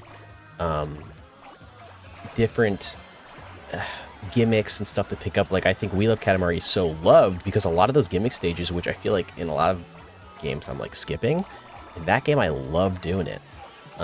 Even like in this game, there's like that level where it's like you have to get to a certain temperature, which is also in We Love Katamari, but they do it differently, and I don't like how they really do it in this game. So I think that that is definitely an area where we need to see some improvement. And also, like I mentioned before, game length. This game being only a couple hours, like it's even shorter than the first 2 games. That's the issue, which they aren't long games. And I think that's a good thing. Like, I think Katamari games should be like 5 hours. I think that's a perfect amount of time. And if you're just playing through each one of these levels once, you can beat this game in like 2 hours, maybe even less. Like, it's kind of crazy. Me and my Katamari took way longer than that. Like, I think that took me like around 5 hours to beat. And, hold up. Okay. That footage just ended. But like, the original Katamari game is like 3 to 4 hours, and they all feel very well paced. I think also the issue is, like I just said, with pacing. So I don't want these games to be 10 hours, but it's really noticeable when there isn't a story or through line connecting all the levels. The first 2 Katamari games excelled in that wacky dialogue that you have in between each level with the king that makes you want to keep going. Like, what the fuck, like in the first game, what the fuck is up with these like weird ass kids? This girl saying she feels the cosmos, and you're getting shit on by your dad, and then like you're finding out your dad's like weird parental trauma that he's then inflicting onto you. That stuff is absent in this game and We Love Katamari, and as far as I've heard, is also absent in the rest of the games in the series that I'm going to play coming up here. And I think that is something that they really need to work on. There are still moments where the king will say something that gets a chuckle out of me, but nothing like in those original games where I genuinely wanted to read everything in Katamari Damacy and We Love Katamari. Like, I wanted to sit down and read everything the king was having to say to me. In this game, I found myself sort of just skimming everything and skipping through it because there's nothing here. Like, okay, there's a black hole, and you gotta fix it. That's literally it. There's still the endings. Like, so if you fail a level, he'll be like super disappointed in you, and it like literally almost kind of makes you actually feel like shit. Like, that's still there and everything like that, but I think it's really lacking. Like, other than the game length, that is something where like they gotta fix that, man. Because while yes, these games are wacky from a just general artistic standpoint, I think it is those in-betweens with the king and everything that really ties it all together. And without that, obviously the gameplay loop is still really fun. I think every Katamari game is at worst a 7 out of 10. Like, these games all for me are 8s or higher. Like, I think We Love Katamari is like a 10 out of 10 game, like straight up. And I would say this game is probably like, you know, an 8.5. I think Me and My Katamari is maybe like an 8. Actually, that's the one I think is maybe like a 7, just because of the controls. But like, you know, all these games are generally good. But I think what makes them stick with people are those little, you know, quirky story aspects, which I think is missing. So I really like this game. I really wish they would port it. I think that making it more accessible is what they need to focus on here. I don't think they ever will.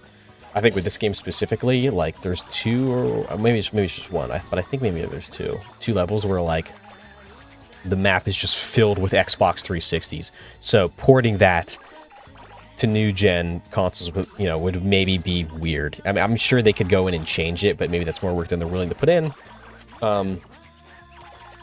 I don't know. Regardless, I want this game to be more accessible because all these games are pretty good. I know hardcore Katamari fans and a lot of people that make, you know, retrospectives on the whole series really dig into these later games. But at the end of the day, even without Takahashi, I think that's his name, the original developer, I think they still did a good job carrying on the spirit. Like I said, I just think they really need to focus on getting the story back to its former glory. But I don't want to end it on a bad note. One thing I really loved was the soundtrack. So Me and My Katamari was like... that game was made, I'm guaranteeing, like a month. Like, I don't think is any original music. Like, I don't even think the main menu. Like, pretty much every Katamari game, even the ones that reuse most of the soundtracks, at least have like an original intro song. I don't even think that game does. I can't... And the fact that I can't even remember, I think says something. This game... I think there are some returning tracks here, like a lot of the classics that, you know, people love. Like, I think Lonely Rolling Star is maybe even in this game and stuff like that. And while maybe some people get sick of those games or songs, I don't. Those are like some of the best songs in video games, in my opinion. But the original stuff that is here is really good. And I'm sad that not a lot of it is on Spotify. They did recently, I think last year or late last year, upload most of this, you know, most of the franchise's songs onto like Spotify and streaming platforms. But there are some songs here, like some of the best songs from this game aren't on there, and you have to go on YouTube and find some sort of like low quality rip.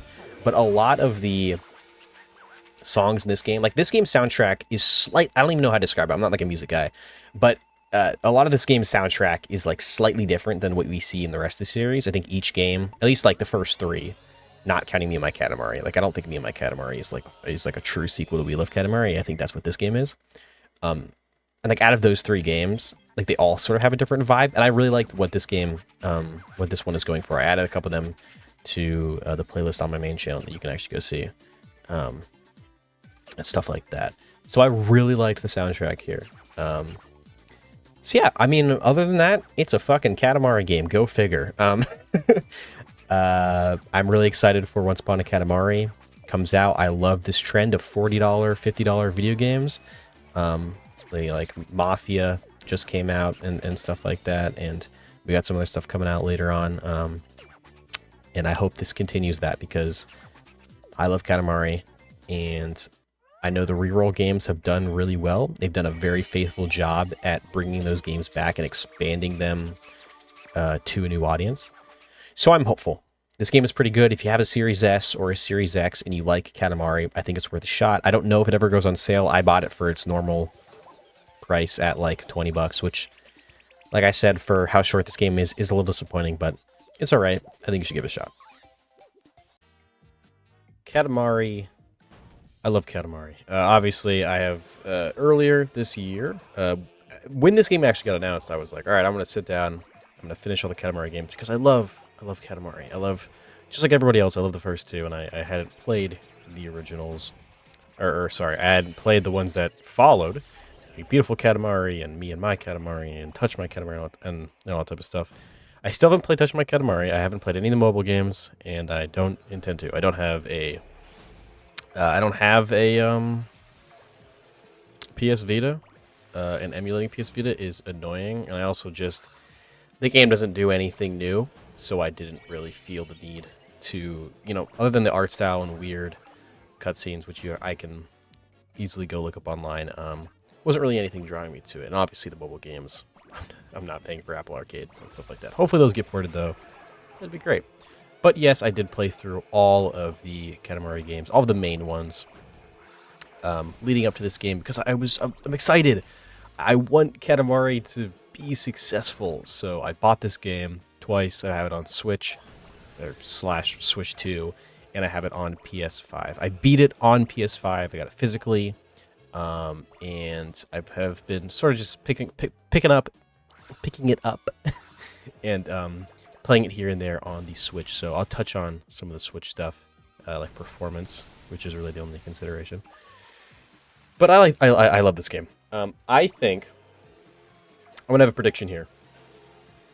I think this is better than the first game, and I think there's a good chance the consensus is that this is the best Katamari game. In a couple years, once this game really sits in with people, I could see that definitely happening.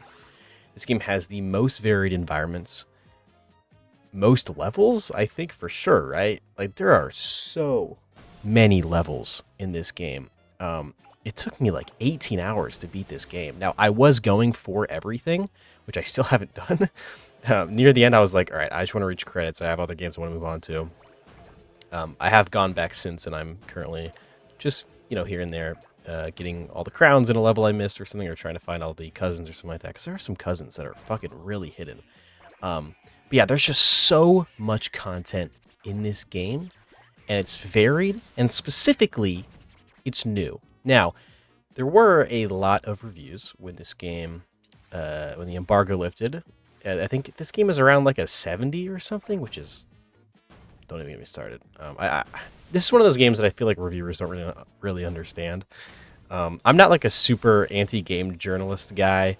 I know a lot of people are. I'm not. But this is definitely one of those games where if you're not like a fan of Katamari and you sit down and play this game, it's going to be weird. And I don't necessarily trust, the average game journalist to accurately rate this game. Because a lot of them were saying, like, well, it sort of just does the same thing over and over again and all this type of stuff. And, like, yeah, man, it's Katamari. You're rolling shit up. That's what it's going to be on a base level. Not to say that that isn't valid criticism, because, like I said about Touch My Katamari, there are games in the series that don't really do anything new. Me and My Katamari, I had a great time with it. I thought playing it on original hardware on the PSP was a novelty and cool, but it doesn't really do anything new, and it's just the same level over and over and over again. Beautiful Katamari, while I probably like the game more than most people, is just Katamari. Katamari Forever, I was very fatigued at that point. Obviously, the art style is cool, and it is sort of like this anniversary title, but again, doesn't really do anything new. But this game, compared to those games, does the most new we've seen. The whole time travel mechanic allows there to be such interesting environments. Like, there's so many worlds here, and because obviously there's the main levels, which is just get a big ball, right? But then there's also the challenge levels, or whatever you want to call it, like the side quests, which usually I don't really love. Like in the first game, avoid all the cows or whatever. Like levels like that are funny, but also just annoying, and I don't want to actually play them. But in this game, you're gonna see it here in a second. Like it's collect. Obviously get bigger, but also while you're doing that, collect what the pharaoh wants you to collect, search stuff out, things like that are more seamless and less like ignore anything that has a bear shape, which actually there are some levels like that in this game. But I just don't like those levels, and I'm glad that pretty much all the side stuff, minus a few things here and there, are awesome. And that's all to say. I went on a huge tangent and I forgot where I was going. This game has so much content, and it has so much varied content compared to Katamari. but it is still Katamari, which is rolling up a ball. And I think that's fine. I was so shocked when I saw the reviews on this game. Not that they were like horrible, but the consensus being that this does nothing new is just wrong if you know anything about Katamari. And it also sort of misunderstands the whole series. Like, this is sort of the point. And it's not like we've had a billion Katamari games. You know, we've had a good amount, but it's not like these games are coming out every year. This is the newest one in almost a decade. I think longer than that, right? When did Touch My Katamari come out? I'm not counting the mobile game. Like, when did Touch My Katamari come out? And if you don't want to count that game, when the fuck did Katamari Forever come out? And if you don't want to count that game because it is just an anniversary game, when did Beautiful Katamari come out? Like 2006 or 7? It's been a long time since we've had fresh, new Katamari levels. And this game delivers on that, and I could not be happier. This is one of my game of the years. Now, obviously, that's just because I like Katamari. I don't think most people will play this and think it's their game of the years, but this is all a very long rant to say this game lives up to everything I wanted it to be. I was fatigued after playing all the Katamari games. Obviously, I still love the franchise, but finishing Forever was sort of like, all right, I'm good. I've had my fill. I even actually, after that, went back and played most of the first game and We Love Katamari. And I just love this franchise. And I really hope this game sells well enough to justify the franchise to move forward. What I would like to see is remasters of Beautiful and Forever. Those aren't the best games ever. A lot of people find them pretty repetitive. I think the consensus is that people like Forever more than Beautiful, even though I'm the rare exception. I like Beautiful more, just because it's more original. I just want those games to be out more. I want those games to be available. Like, I had to play Beautiful through Xbox Series X, and if I didn't have that, I would have had to play it on either Xenia, which barely works at the time. I love Xenia, but PS3 and Xbox 360 emulation aren't quite there yet.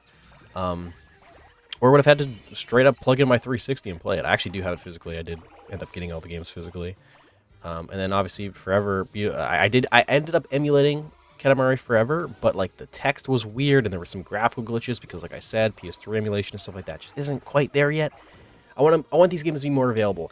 And then I would love to see another Katamari game that expands on this formula, because the current Katamari formula that we see in this game is awesome. And it's great. This is the true follow-up to We Love Katamari.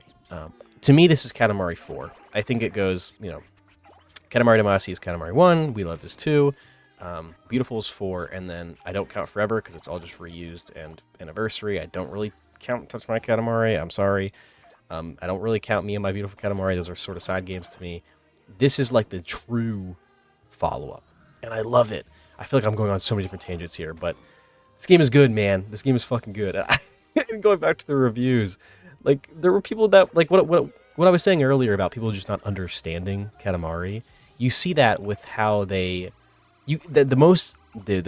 clearest example of this is when the reviewers mention the king, because yes, he's annoying, but that's kind of the point, and that doesn't entirely excuse how maybe sometimes he talks a little too much, which is what a lot of people were saying.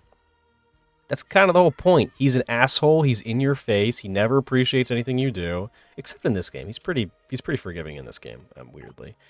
But like right now, half of this gameplay is probably going to be him fucking talking over you. But like, you can see through it, and half the time I zoned it out and don't even really realize, because I'm not even really looking in that area of the screen to begin with.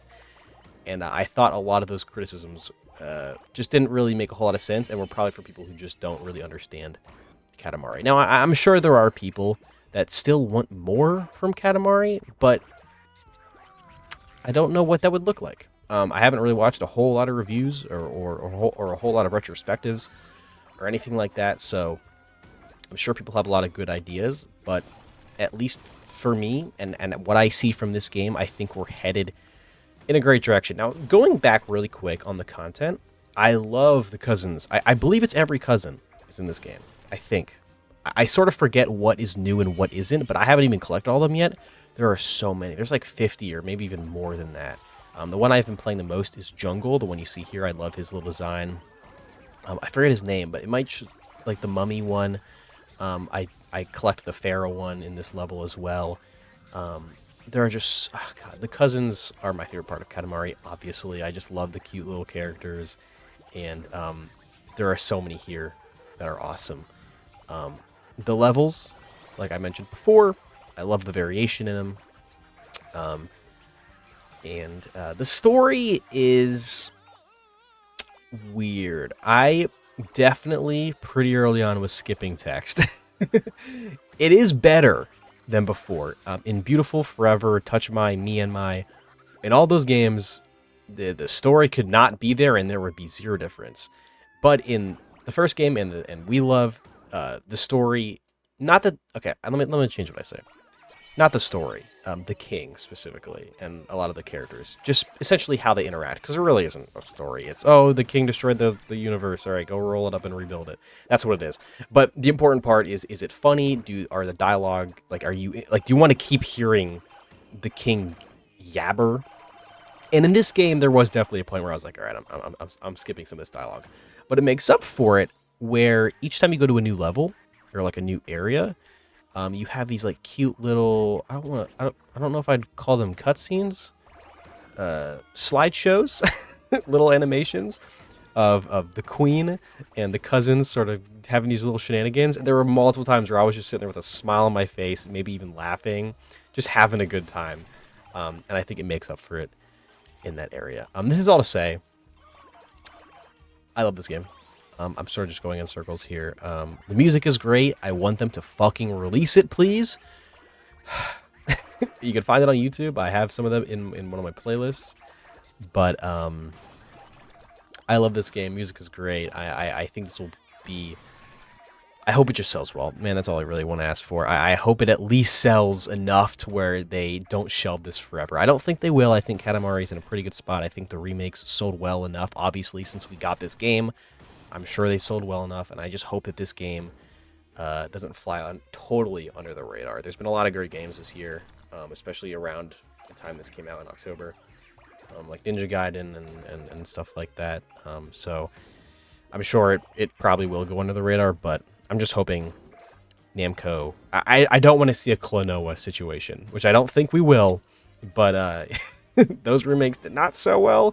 And I am going to take a wild guess here and say we will probably never see another Klonoa game, unfortunately. And hopefully that's not the case here.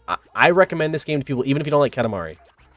This game is great. It's $40. You can find it on like CD Keys or something like that for like $30. I saw it at like a mom and pop shop near me for like $30 on PS5 physically. This game is amazing. And like I said earlier, I think right now I have like 18 hours. I'm going to keep playing it to 100% this game. I might end up with like 30, which is fucking crazy. You can beat a Katamari game in a night. I think I beat the first... Oh my god. I think I beat the first game in like 4 hours and the second game in like 5. I'm not going to 100% this game because 100%ing Katamari games and getting a full collection makes me want to kill myself, but I at least want to go through and get all the crowns and the princes and stuff like that. And I'm having a great time. I recommend this game. It's cheap. It's good. It's a fun time. Don't listen to the people that say it's repetitive or that, you know, they want more. They don't know what they're talking about. This game's great, and I could not be more pleased with where we are with Katamari right now. Hopefully we'll see more in the future. That's all I can ask for. Alright, so I beat Doom 3, and I beat this because, it was actually before the Switch 2 came out. I bought it on Switch just because I was looking for stuff to play, and it was really cheap, and Doom the Dark Ages was coming out, so I wanted to, you know, play a bunch of Doom games. I was playing Doom 1, Doom 2, I played like half of Doom 64, and this game is always something that I never really knew too much about, right? It is sort of the black sheep of the Doom franchise, and I never really knew anything about it, so I picked it up on Switch, and I played probably about half of it on Switch, and then put the game down, was focusing on other stuff, but I picked it back up again on the Switch 2, and to my delight, it ran way better. So on Switch 1, it hovered around 40 FPS, dropping sometimes like 25, stuff like that, but on, you know, on Switch 2, it runs great, and the game isn't too long, so I sort of just busted it out, the final half in a couple quick sessions, and this game is all right. A lot of people either say it's like super underrated or say that, you know, it's, you know, the worst Doom game. And Well, I think there's definitely a debate to say it's the worst Doom game, just because I think all Doom games are relatively pretty good. I think it's actually a really good game, or not really good, but it's a fun time if you can find it for a couple dollars, like I did on the eShop, or probably something like on a on a PC would probably be better. I think it's a good time. It's definitely much more of a Fear type of game. And I really liked Fear 1. I meant to play Fear 2 and 3 at some point, but the PC ports are like extremely broken and just straight up don't work on my computer. So I just never got around to it. But this is much more akin to something like Fear. And I think the standout thing to me is the colors. So I don't know what the Switch version really is. I don't know if it's the BFG edition. I don't know if it's the OG version. I don't know if it is a mix of them. But I thought it was all right. I know a lot of people don't like the BFG edition because it allows you to have the flashlight out and your gun at the same time. And also you get more health pickups. Two things that I much prefer. I'll be honest. I'm not a survival horror type guy. I don't like managing my ammo. I don't like, playing these games super slow. And I think having more of those in this edition makes it a lot more accessible. Maybe for some people that would like a harder challenge. I'm sure there's like a hard mode or something. I'm sure there's some way to toggle that. But for me, I had a good time. And speaking of like the colors and stuff like that, this game is like breathtaking at points. Not in the sense where, oh my god, this is such high fidelity. Obviously, it's a low poly game from like 2003 or something like that. But like the colors are just like, you can even see in these little sections, like the blacks are so black, and the way that it uses like different colored lights, like there will be times when you're crawling through vents and stuff, and the way that like the red lights will like reflect off of the metal or create like these super deep shadows, and if you like run out of battery for your flashlight, you're just in complete darkness, which is something I feel like you don't really see a whole lot. And it is still something that I think this game does really well, and that you're going to be hard, it's going to be hard to find this in another game. I thought the weapons were okay. I think my favorites were the plasma rifle, or whatever it's called, the one I'm using right now, and the shotgun. Stuff like the minigun, and even like the BFG, that they just didn't really have that punch that you'd expect them to have in a Doom game. But regardless, I think they're all pretty good. Stuff like the grenade and the pistol are just straight up dog shit, like not even fun to use. I feel like in the OG Doom and Doom 2 and Doom 64 and stuff like that, the pistol is still bad, but there's something about the sound design and the animations that still make it feel punchy. In this game, it feels like you're just shooting a Nerf gun. I think the final thing that like really stuck out to me is the enemy designs in this game. They're way more like, so I feel like in normal Doom games, it's much more focused on like gore and like metal, like, dude, this is so fucking radical and like crazy and fucking metallic, bro. Like that's what I usually get. But in this game, it's much more like I forget what they're called, but like there's like the flying like angel like baby things, and like obviously these like really just creepy spiders just like crawl at you. Like this game is definitely trying to scare you more than anything, which I guess the original Doom and stuff were as well. I think just as the gaming industry has grown, that game is something that maybe used to be really scary, playing alone on a big box computer or whatever, at late at night. I'm sure if you've never seen anything like it before, it's probably really scary. But nowadays, if you go back and play it, I'm sure most people are just blasting through it without even thinking about it. But this game still holds up as something that is genuinely pretty creepy. I was never getting like actually scared, but there was vibes of like, wow, like the atmosphere here is really interesting. There's also like this weird, like, sort of speaking of like the graphics and stuff like that, this game is definitely in that uncanny valley. I don't remember what year this came out. I think it was 2003. I think. It sort of looks like how a lot of promotional renders in the 90s looked. Like if you look at sort of like N64 games and like Sega Saturn games and PlayStation games, a lot of the pre-rendered stuff sort of looks like how this game looks. And it's very uncanny and very weird, but I think it suits the horror aspect of this game really well, actually. And I had really no complaints. I think there was a couple times where I definitely got lost and was definitely sort of just like, where the fuck do I go? I had to like look up a playthrough at least, I think only twice. And one time I probably could have figured it out. I was just being lazy. Like there was like a door code I needed. And I was like, I don't want to fucking go search for this. So I just looked it up. And there was like another time where I was like running in circles. Like, I don't know what the fuck I'm supposed to do. I think I was like, it was where you're supposed to find like the core or something to like fix the teleporter. I just didn't know what the fuck to do until I eventually figured it out. Yeah, but like look at that enemy, dude. It's like super creepy. Yeah, I don't know. I don't think this game is like underrated or overhated or anything like that. I think it's a very like 7.5 out of 10. I think the weapons are sort of whatever, but I do think it stands out in atmosphere. That is something that I think will probably never go away. And like I think as time progresses, this game will still be something that you can go back to and and admire in that respect. So yeah, you can find it for like a couple bucks. I think it's worth it. So I've played a little bit of Lost Soul Side. I haven't beaten it. This was a game I've really been looking forward to, and I kind of want to talk about. Usually, I only talk about games that I've actually beaten, but sometimes, whether it's like a demo, that's coming out for an upcoming game or something like that. If I just want to talk about something, I will talk about it. And this is something that I got duped a little bit. So the gameplay you're seeing here is like very early in, like not even the first hour, I don't think. But essentially, I'm a big fan of action games, like stylish, sort of like hack and slash, like Ninja Gaidens, Bayonetta's, Metal Gear Rising. I'm not like the biggest fan of, but it's sort of in that same genre. Obviously, like Devil May Cry, all that type of stuff. That's my wheelhouse.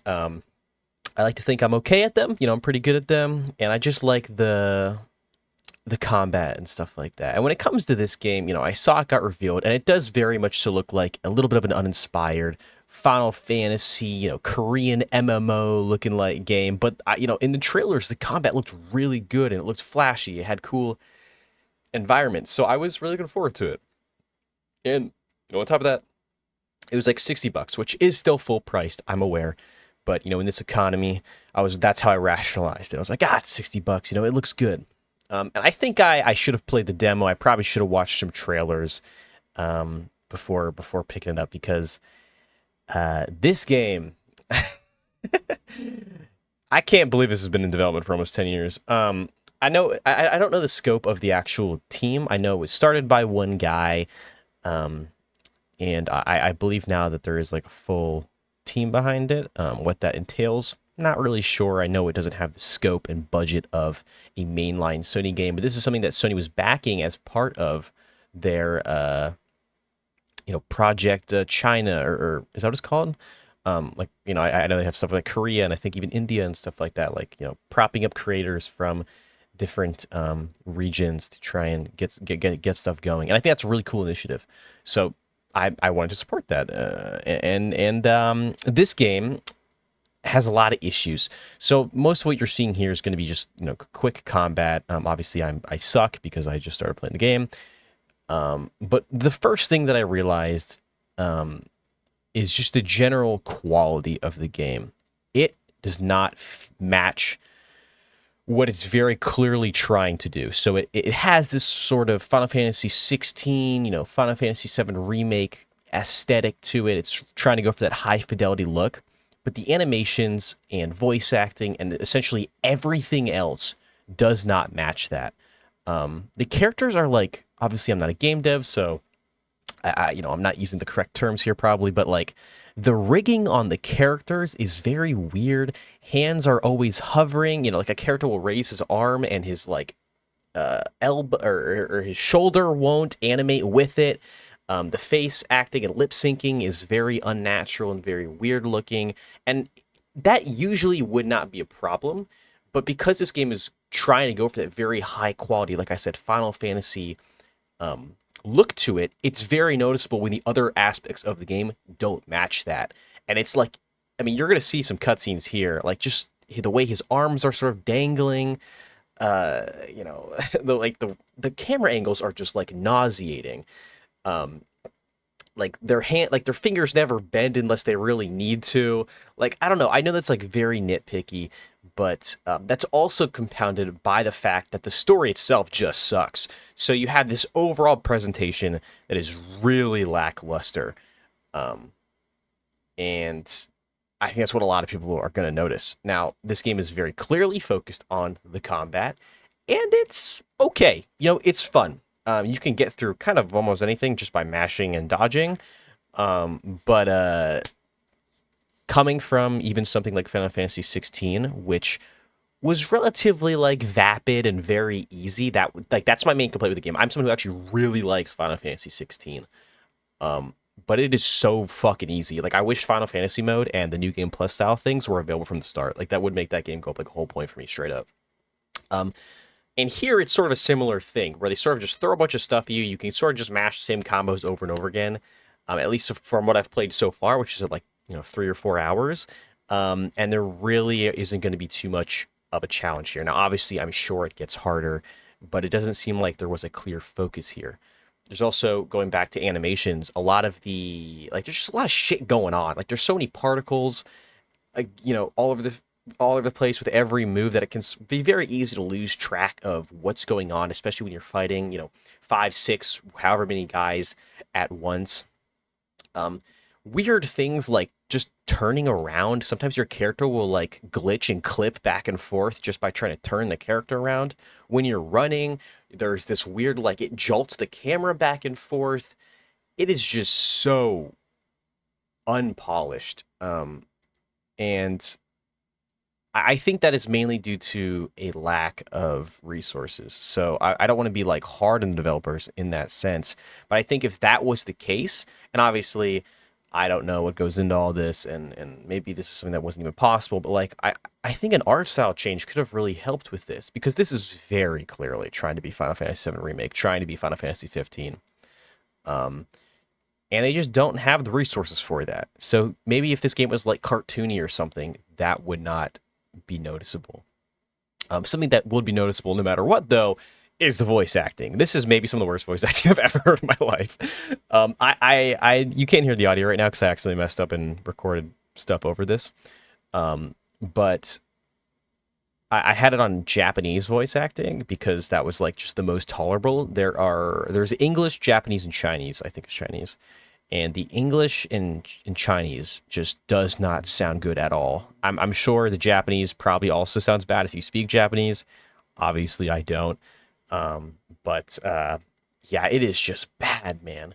And that's sort of the crux of the issue here, is you have some okay, flashy, pretty decently fun combat, but it's mushed in between just this super unpolished, super weird looking, like, not to be the, oh, it's like a PS2 game, but it literally does feel like a PS2 game that was remastered for in the early PS4 generation. That's what it really does feel like to play this game. And I'm sure a lot of people are going to play the combat and have a good time with it, and that's fine. There were definitely moments where I was sort of getting in the groove, and I was like, okay, this is fun. But then it would try and do a cutscene or, something like that, and it would just completely be like, Jesus Christ. Like, I think this is a game that you can find it for like $10. Give it a shot. But anything more than that, and who knows, maybe there'll be patches where they smooth things up, but I think a lot of these issues are at the core of the game, and it would almost need like a full makeover, which I don't see happening. But like the environments are pretty. There are moments here where I'm like, okay, I see what they're going for, but I just don't think they have the resources to do that, which is unfortunate. This is like a 5 out of 10. I don't really rate games, but yeah, it's middle of the road, very whatever. I'm sure there are people that will defend this game or whatever, but I just a little disappointing.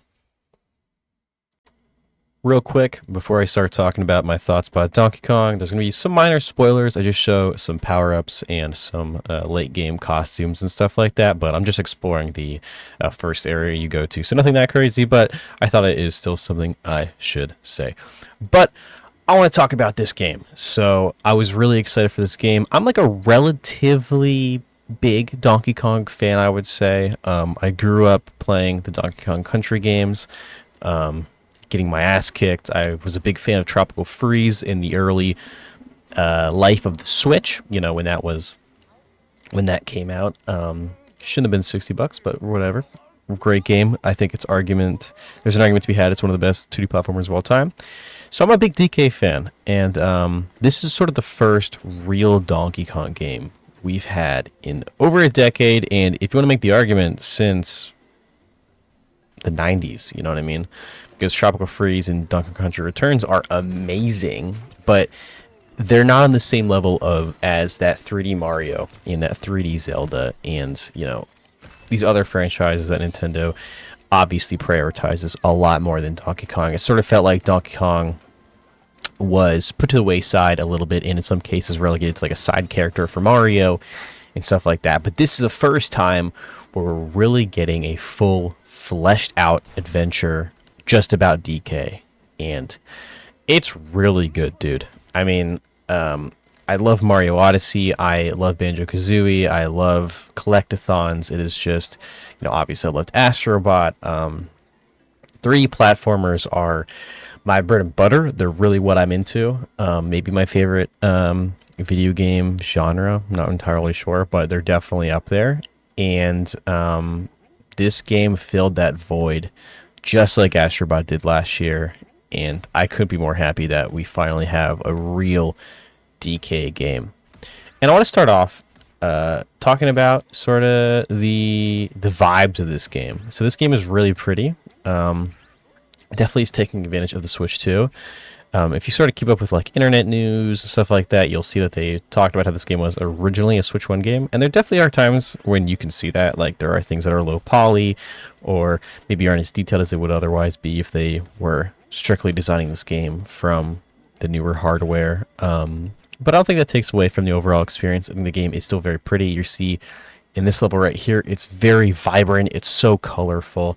And that is carried out through every section of this game. Every section of this game is very well designed from a color standpoint. Like you're never really bored, at least in my opinion. There's like maybe one or two areas where I'm like, yeah, you know, whatever. Or maybe there are times when I'll get overwhelmed. Like there's this one area, I won't say, but it's like very red and orange. And I was definitely getting a little like fatigued after spending hours and hours and hours in it.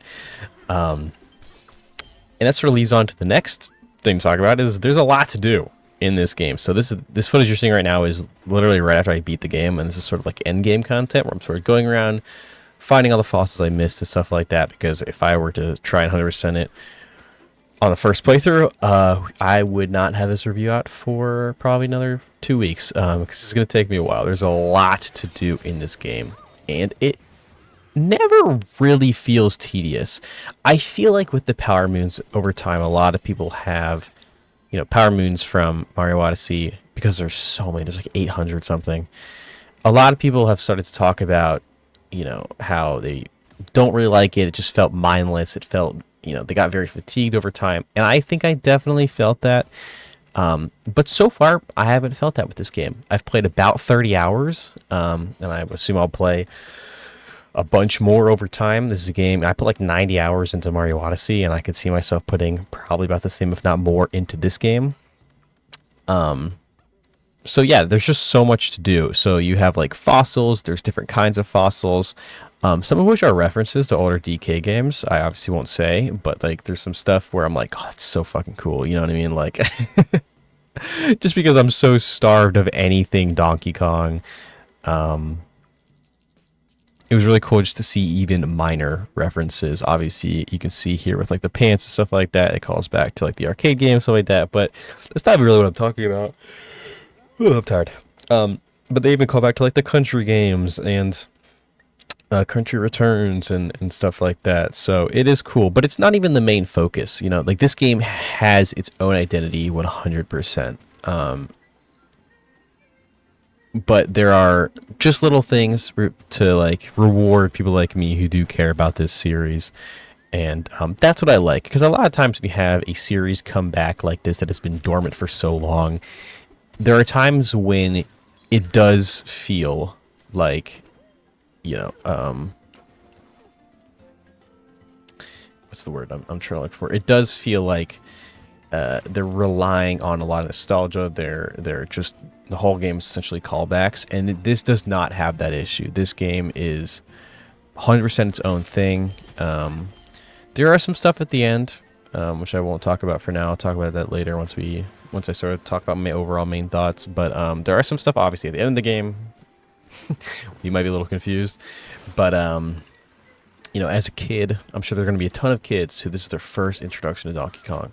And I think this is amazing. I think this sets up Donkey Kong as a staple for Nintendo, to where we could even see 2D Donkey Kong games come out alongside of this. The 2D sections in this game are really good. Obviously, they showed it in the trailer, but there's like callbacks to Donkey Kong Country with like the music and the backgrounds. With Donkey Kong Country 2, I don't know why I'm yawning so much.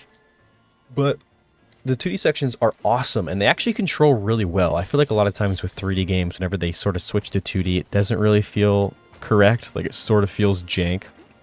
But this game really nails the controls of the 2D sections, and it makes me hope that we're going to see more 2D Donkey Kong game come out alongside of the 3D games, sort of like we saw with Wonder and Odyssey. So that's something I'm really hoping for. And I think this game is going to do really well. So I'm hoping that it sort of sparks some confidence in Nintendo that this is a franchise they can rely on, that they can, you know, expand and do things with. Because I know Nintendo does care about Donkey Kong, but they don't view it on the same level as Mario and Zelda and stuff like that. And it also, quite frankly, isn't on that same level. But I think this game is a great first step into getting it there. Obviously, you're seeing me roll and stuff like that. The movement in this game feels really nice. At first, the controls were really tripping me up, which I saw a lot of people talk about, how like A is jump instead of B, which I know at first maybe like, what are you talking about? But once you actually try and control this game for the first time, you're going to be sort of taken aback by like, oh, what the fuck? Like, yeah, that's weird. It's hard to get used to. And that's because, you know, digging up and down, they wanted to have, you know, well, X at the top of the controller, so that's how you dig up, and B's at the bottom, so that's how you press B. But, you know, it is something you get used to, and it's not a big deal at all. But it is something that for the first couple hours, I was like just constantly fucking up platforming sections and, you know, messing up when I was just trying to jump or do something like that. But the game overall does feel very nice to control, very similar to how Mario Odyssey just felt so good and so smooth to control. I don't think it feels as good as Mario Odyssey. Mario Odyssey is like one of a kind. In that, I think Mario Odyssey is probably the best feeling 2D platformer, or at least it's in the debate for best feeling 2D platformer. I think some other games like Penny's Big Breakaway have kind of come for its money a little bit there. But that's another conversation for another day. And yeah, overall, it just feels really good. I think a lot of the comparisons people have with like Mario Odyssey and stuff like that, I think they're doing it a disservice, because yes, well, it's made by the same team, and yes, it does obviously. Holy shit! Why am I lying? Well, it obviously takes so much inspiration from Mario Odyssey.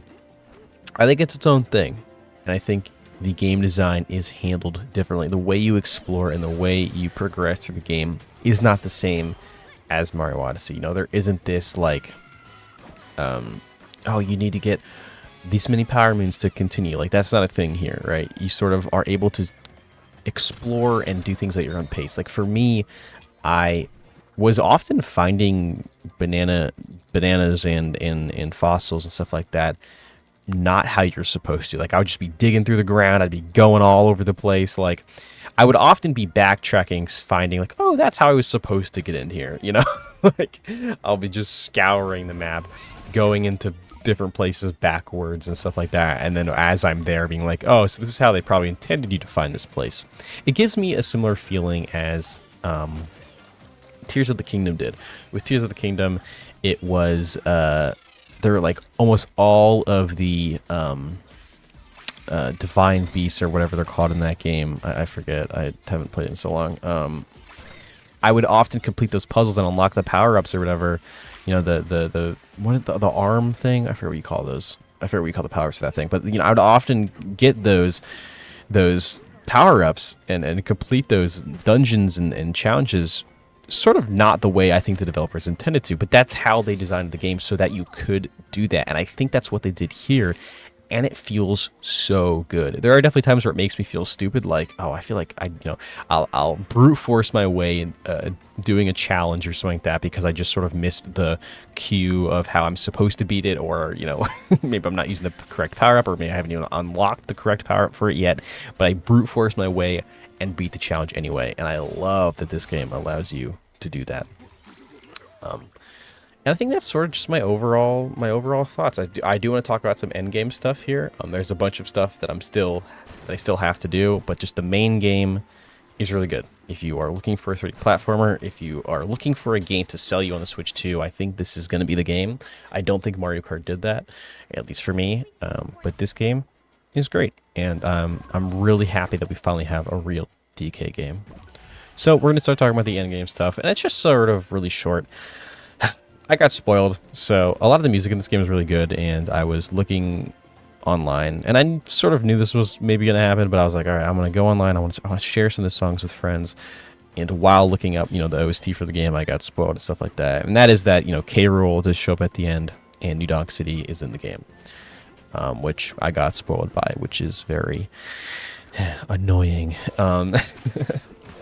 because people like putting it in the thumbnails. So thank you to all those awesome Nintendo YouTubers who just can't shut the fuck up for like literally 24 hours. It's like, dude, how are you even, like, you're not even enjoying the game. You're just busting through it at max speed just to get it into the thumbnail. Like, dude, it just makes me so mad. Like, those dudes need to be, I do think there needs to be something done about people like that. Like, YouTube needs to be like, all right, spoiler warning for like a set period of time. I don't know how they would enforce that. Obviously, there would have to be ways that they would control that. But like, dude, it's so fucking crazy. But regardless, seeing K. Rool was awesome. And that is sort of what I was talking about earlier with like being rewarded. Like, this game has its own identity, but they do have things to reward people who care about this series. And like hearing all the, like, they reuse a lot of the old sound effects because like obviously the Kremlin and like a lot of Donkey Kong Country enemies return and stuff like that, and hearing all those sound effects from the original game was really cool. And it was just a nice like little cherry on the top. They also obviously had New Donk City, which I don't know if it's a real layer. Obviously I'm still exploring the end game, so maybe I'll be able to actually go there and walk around, but it is more of just like the set piece for a boss fight, the final boss fight, the true final boss fight. And yeah, so maybe it'll be a cool layer. I'm not really sure. I'm just sort of taking it easy at this point. I beat the main game. I'm sort of going back and getting all the stuff that I missed. So I'll get there eventually and I'll find out. But yeah, I like the Void Kong and stuff like that. I think the girl is cool, and I think that the miner guy, whatever you say his name, is cool. Yeah, that's really all I have to say. This game is amazing. I would say it's Game of the Year, but I love Expedition 33. I'm not one of those annoying Expedition 33 fans, but that game really meant something to me, and this game does too. So either of these winning Game of the Year would make me happy. So I'm currently playing Dispatch. This is a game that I think obviously you can't really talk about too much without spoilers, so I'm actually not going to mention anything. I'm not done with it, but the final episodes did come out, I believe, today. It's the 12th, so yeah, I don't want to talk about it. This is a pretty popular game right now. It's all over the place, and I think for some quick background on me, I'm not a big Telltale guy. I've played or watched a little bit of like The Walking Dead, and I've been interested in like the Batman Telltale games and stuff like that. I believe this is made by former Telltale devs, which is why I'm mentioning that. It's also just the same type of game. You're essentially watching something and picking decisions. Maybe even a less. I remember in The Walking Dead you could like walk around and stuff. You can't do that here, but there are like mini games and stuff like that, which are pretty fun. But overall, it's actually really good. I am not a superhero guy. I like Batman. I like Spider-Man. But overall, I'm pretty illiterate when it comes to comic books and stuff like that. Like, I just watched, like, the other day, I just watched The Batman. It came out in, like, 2022. Great movie, by the way. But I'm just not super big into superheroes. I'm trying to get more into them. But that's just some background. But overall, this game is really good. I hesitate to call it a game, but there are quick time events, and like you're seeing here, you get to sort of pick what your character says and stuff like that. And obviously, you can choose different paths. Just like whenever you pick an option, it'll be like, oh, blank character remembered that or something. But like I said, I won't really talk about exactly what happens. The game is very crude. There's lots of swearing. There is sex and dicks and stuff. I think you can like censor it. Yeah, you can. I didn't. I don't know. I'm a grown ass man. But I do have some complaints. I think the main thing that really throws me off, other than or actually, I'll get to it. So you see on screen that bat character is voiced by a YouTuber, and I don't really like that.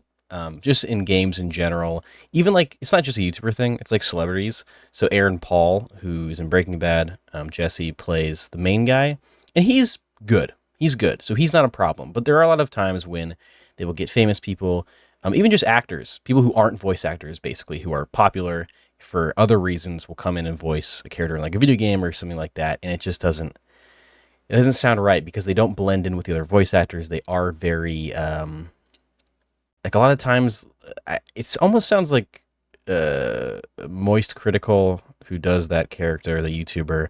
It sounds like he just recorded it on his like YouTube mic. Like it sounds like he's in a different room, and also he's not a voice actor. He sounds very flat. I just don't like it, and I'm sure if you like those YouTubers, maybe that's a plus. But even then, I think it would still brings me out of the experience. Like for me, it's just like I don't. First of all, I don't like this YouTuber. Not that I dislike them, I just don't watch them. I know Jacksepticeye is also in here too. Another person who, again, I don't dislike, I just don't watch. And hearing these people talk, it brings me out of the experience. I don't know. I'm sure these companies have stats that prove that having these people in the games sells more copies, so that's why they do it. And again, no hate to these people, YouTubers or whoever specifically, but I just don't like when games do that. And like I said, it's not even a YouTuber thing. It's just a you can tell when someone isn't a voice actor. And on that same note, the writing and voice acting is very Marvel-y, if you know what I'm talking about. It's not quite the whole, oh, he's right behind me, isn't he? It's not quite that level, but there are moments where I'm like, okay, like this is not how people talk. But overall, like I mentioned, Aaron Paul, they sound good. They sound natural, but there are times when it's almost like that millennial writing, like when you watch like E3, which isn't around, but when E3 was around and you'd watch it, and like the people on stage would say like fuck, and they're just doing it to be like, look, I'm cool, I'm like you guys. That's almost what it feels like here when characters are like swearing or saying these crude things. Like I just don't believe these characters talk like that, and I'm sure it's a different experience for everybody. I'm sure 90% of people won't have an issue with this, but this is just my thing. This is me nitpicking because I really like it. I'm going to continue playing it. I'm probably going to, as soon as I stop recording here, I'm going to go back to playing it. It's also $30, which is, in this day and age, a great deal. This year, we've seen a lot of really good, cheap games. Katamari just came out. That was $40. I loved that. Obviously, Expedition 33 came out. Game of the year, in my opinion. Phenomenal game. And this is continuing that trend. I love seeing these cheaper games and then them being good. Oh, Silk Song, forgot about that. $20 fucking dollars. Holy shit! Like another Game of the Year contender. That's really all I can say without spoiling anything. Obviously, if you like superheroes, you will love this because it's way better than pretty much everything Marvel that I've seen, at least. So if you're into that type of stuff, I think you'll like it. So yeah, I would definitely recommend it. And like I said, it's $30. Can't really go wrong with that. Yo, what's going on? I want to talk about Dishonored. I beat Dishonored very beginning of this year. I had a friend who was talking to me about it, and I have always loved Dishonored. It is one of my favorite games from the Xbox 360 and PS3 generations, so I've always admired it. And funnily enough, as I was talking to this friend, I started to realize I didn't really remember a lot of things, and that I actually, in fact, never reached the credits. I've played the beginning sections and sort of messed around a lot, but I've never actually sat down and played the game in one sitting to completion. So I did that. I did that very beginning of this year. I also played through Dishonored 2 and Death of the Outsider for the very first time, which I actually knew pretty much nothing about, despite loving Dishonored as a series, or so I thought, right? Because as this friend was talking to me, I sort of realized I didn't really remember even just basic things in the beginning of the game that he was talking about and referencing. So I was questioning, like, well, I've been recommending this game to people, and I have, been praising this game that I remember from being a kid, and realized I didn't really even know too much about it. So I wanted to start this year by playing it, and I did. This game is phenomenal.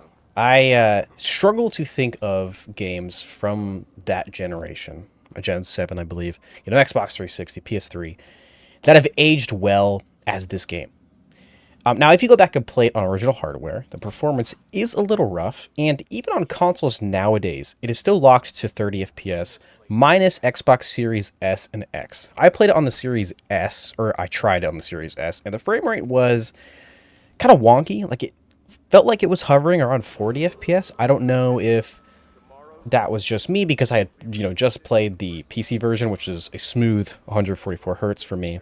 So maybe I was just really sensitive to it, and it was 60 FPS, but it felt a little all over the place. I know it was not stable, but on PS4, PS5, and Xbox One, the definitive edition, so this is a re-release, it is still locked to 30 FPS. And if you played on original hardware, like PS3 and 360, it is also...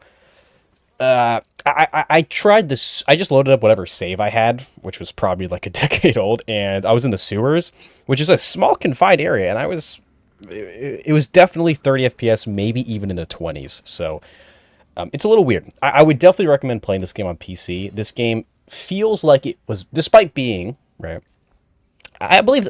I don't know if the PC game came out or the PC version came out at the same time, but this is a game that was definitely made as an immersive sim for the mainstream audience on Xbox and PS3. But despite that, I think the best way to play it is on mouse and keyboard. And I think the community would agree with that too. I think the console version is not having an FOV slider and having sort of wonky frame rates in a way limit your freedom. Or at least that's what I felt. I didn't feel like I could experiment as much. I didn't feel as fluid and as... fast paced. Like, I felt sluggish and slowed down because of those two things. So I'm definitely playing on PC. But getting into like the actual game itself, any complaint I have would be nitpicking, or because I'm reviewing this as someone, not review, I'm just talking about this as someone who is coming back to it now and is used to a lot of the modern amenities that current gaming has afforded us, right? So going back to any game, even in like the early Xbox One and PS4 time frame era, I sometimes struggle with how things are designed, or how like we don't have a lot of quality of life things that are so normal to us now. But this really surprised me because it was pretty much amazing. Like, I'm trying to think. So I don't know if this gameplay here shows it, but at a certain point, you'll see me open up like a menu or something like that, and you'll see my cursor. And the cursor sensitivity, I think, is different from like your Windows settings. I hate when games do that. I hate when games have their own in-game cursor and it feels like delayed and it has a different sensitivity. I really hate that, which this game does. So that is a little annoying. I think this game would definitely benefit from like a PC definitive edition. You can get like I'm doing air quotes right now, definitive edition on PC, but it is just the base PC release with the DLC. So it's not like the console versions where it is a slightly enhanced port. I think this game would greatly benefit from that. It's not necessary by any means, and again, like I said, I am nitpicking, but yeah, I guess that's like the only really thing I would complain about. But getting to the actual game, I said that, I know, last time. Yeah, it still feels so good. I am sad I only started actually doing this in the second DLC. I forgot to mention, I also played the DLCs, which are phenomenal. I think a lot of people will say that is their favorite part of the whole series. I don't know. I think I still, maybe it's because of nostalgia, I think I still love Dishonored 1 base game the most. But when I was playing, I don't remember what the DLC's name is called, but when I was playing, and there's no spoilers in this, when I was playing it, it wasn't until that DLC where I really committed to low chaos and save scumming, which is like, saving before every interaction and making sure I do everything perfect. And if I fuck up, I'll just immediately restart the save. Which this game, I'm calling it save scumming, but which a lot of people use as like a pejorative or whatever to, shit on people who are, don't want to backtrack or whatever. But this game outright encourages it. I did it in Dishonored 2 after doing it in the second DLC, and I really do think it enhances the experience. And it allows me to really treat this game like a sandbox. Now, this is an immersive sim, which is a genre I am not familiar with, and I'm saying this as someone who has really not played any other immersive sims. I feel like it's a genre I wouldn't really like, and I think that Dishonored is probably an outlier with that. But it really does make you feel like you have real freedom. There are so many times when I would use the blink ability, like I'll have it fully upgraded. It's almost, I think it's the ability that I always upgrade first. I think that's probably normal. I don't know. I haven't really checked what other people think, but I'll be, I always love going on the high roads. I don't know why. And I will clip on top of a building or blink on top of a building, and I'll assume just from playing other games, did I glitch it? Am I even supposed to be here? Did the devs think that I was going to be here? And I'll find a secret. I'll find, maybe not like an item or even a note, but I'll find like a dead body with like, in a room that sort of tells a small story. In the gameplay, you just saw like a couple that died together from the plague or whatever. And this is something that you're probably gonna see, so that's not really what I'm talking about. But you find stuff like that in areas where I think a lot of other games wouldn't have put that.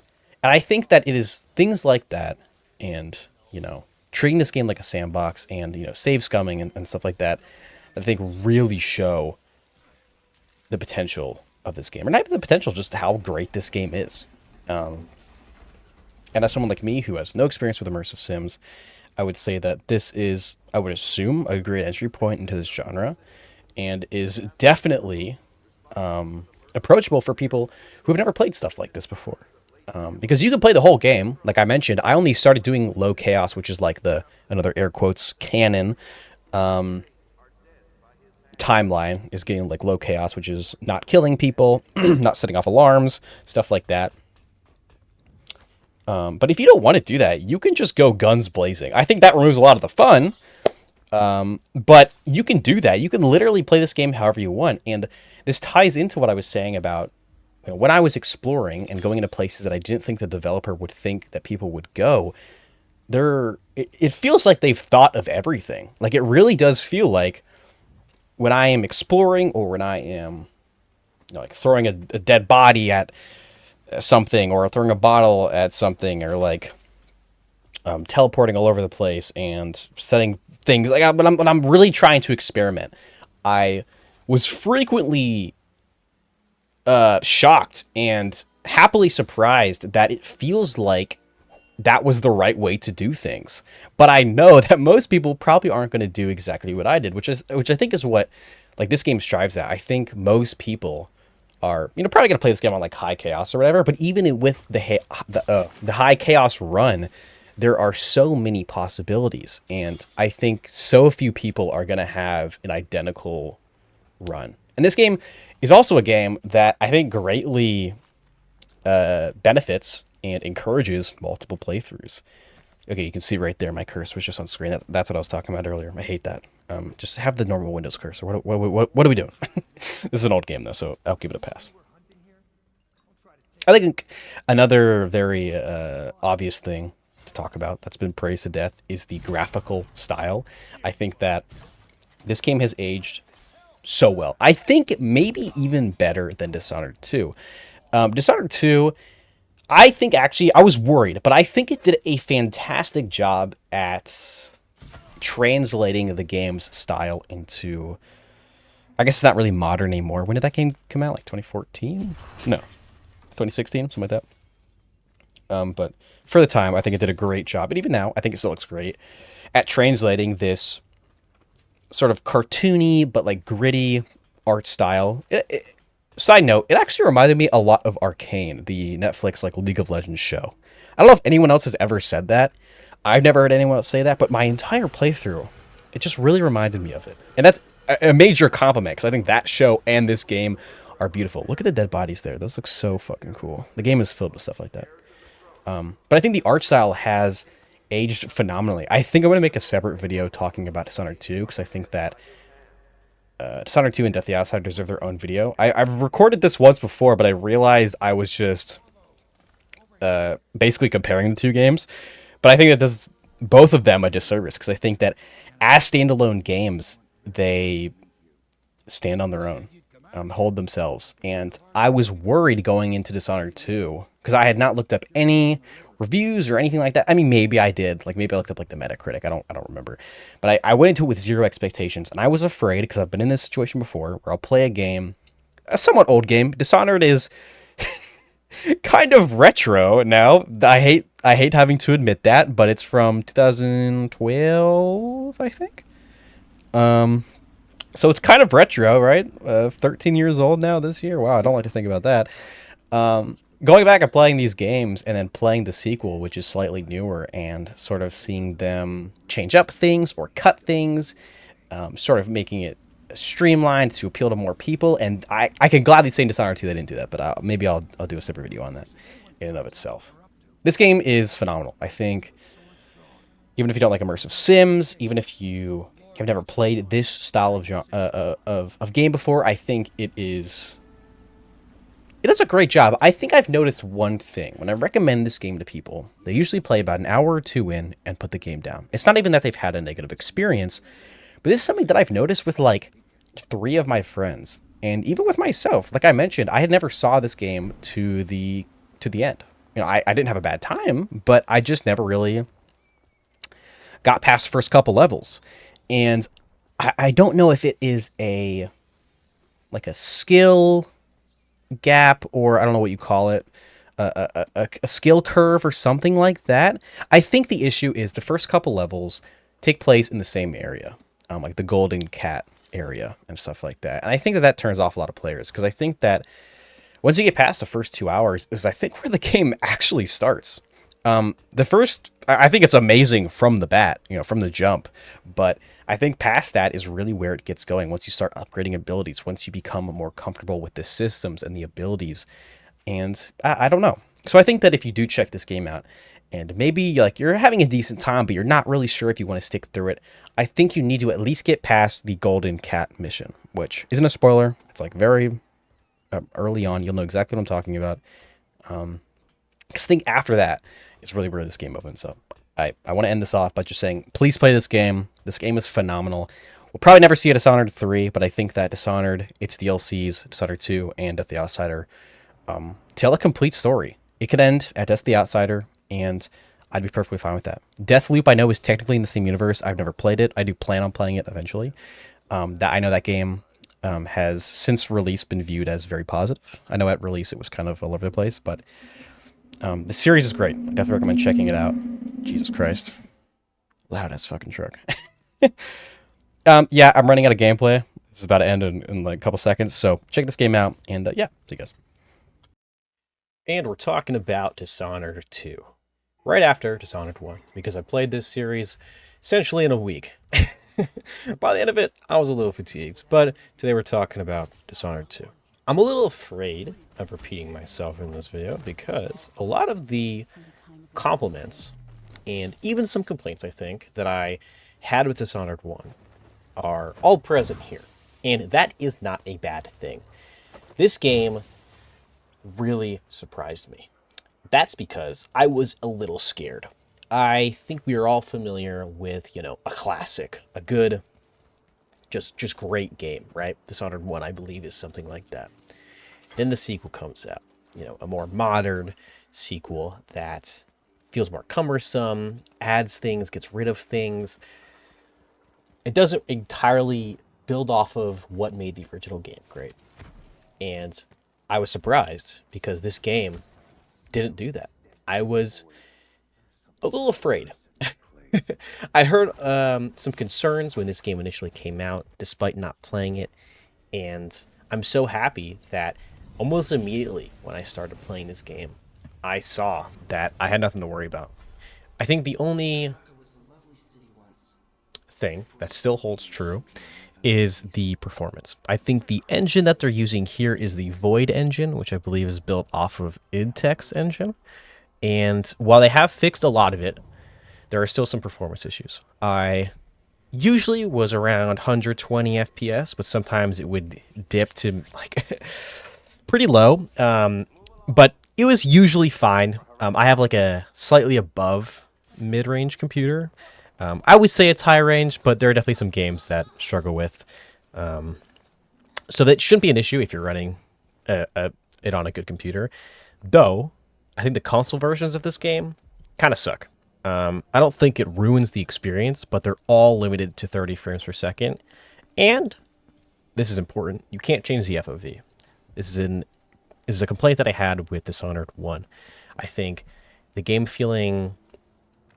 not being able to run smoothly and not having that expanded field of vision, I think does make the game feel more cumbersome. And in a game like this, where you want to feel just like you know, a stealthy ninja assassin type person, I think those limitations really do make the difference. So if you're able to, my recommendation is, one, to play this game. Let's just get that out of the way. This game is great. But two, if you're able to, please play it on a computer. The console versions are still great. I have a friend who played the console versions and loved it, so maybe it's just my own... Maybe I'm just too spoiled with PC gaming or something like that, but I don't know. So getting into the actual game itself, I think that in my Dishonored 1 video, I did touch on the environments. And in this game, this might be, and I don't want to say this lightly, but I think this might be the best environmental design in any game I've ever played. All of these areas really do feel real. Obviously, this is a fantasy setting, so it's not like, oh, this is a place that could exist IRL. What I mean is the apartments feel like real apartments. The stores feel like real stores. The office buildings, like you explore like a hospital and you go into like a mansion, and all of them are laid out like real places. And I think that plays in perfectly with the low chaos playthrough. Now, the gameplay you're seeing right now is just gameplay I was like playing a little bit ago. It's high chaos. I'm just sort of running around. Not like being super high chaos. Like I'm not just running out and gunning everyone down. I am still like stealthing around, but I'm killing everybody. But my original playthrough was on low chaos. And I do think that this game having like realistic environments that just make sense, make taking your time, reloading saves, and treating each level like its own little playground very rewarding. I think the original the original Dishonored did that as well. But I think that obviously technical limitations, stuff like that at the time, maybe didn't give them the tools that they needed to make the world feel real. That isn't a criticism, though. Dishonored 1 is still amazing, especially when you have to look at it from when it came out. And I think I still like Dishonored 1 a little bit more, though I do think that is nostalgia. I think that over time, people are really coming around to Dishonored 2. Like, it wasn't hated by any means, but I do think that the performance issues and just some other stuff around, like when the game came out and stuff like that, I think it clouded a lot of people's judgment with this game. And playing all the games in a week and really being able to see them from a modern perspective and being able to compare them to one or the other, I think this is an amazing sequel. Another complaint I had is I don't know how I feel about this game not having a silent protagonist. I really liked that Corvo didn't speak in the original game, and he does speak here, though I'm not playing as Corvo. I think playing as Corvo is really lame. I think Emily is the way to go here, and that is the canon playthrough. If you care about that, that is. So I wanted to do the canon thing, so I played Low Chaos with Emily, and while I'm not sure entirely how I feel about like which one I prefer, I think that Emily's voice actor did really well. I didn't hate her at all. There are definitely times when I'm playing a game and the character I'm playing as is just talking and just saying the most obvious things out loud, and it really takes me out of the experience. And I'm so thankful that here, that wasn't the case, because I think it could have been really easy to mess this up. That the same can be said about Emily as a character. I think that transitioning her as this little girl into a successor to Corvo, which is a great protagonist, is really hard to do. And I think that here, they nailed it. I think Emily, in some cases, was even more enjoyable than Corvo for me. I think that the voice acting really allowed me to get attached to the character and to the story. I think that you're doing yourself a great disservice if you only play through this game as Corvo. I was tempted because that's just who I was comfortable with. I didn't really know how I was going to feel about Emily, but I went with my gut. I chose Emily, and I'm so glad I did that because it was amazing.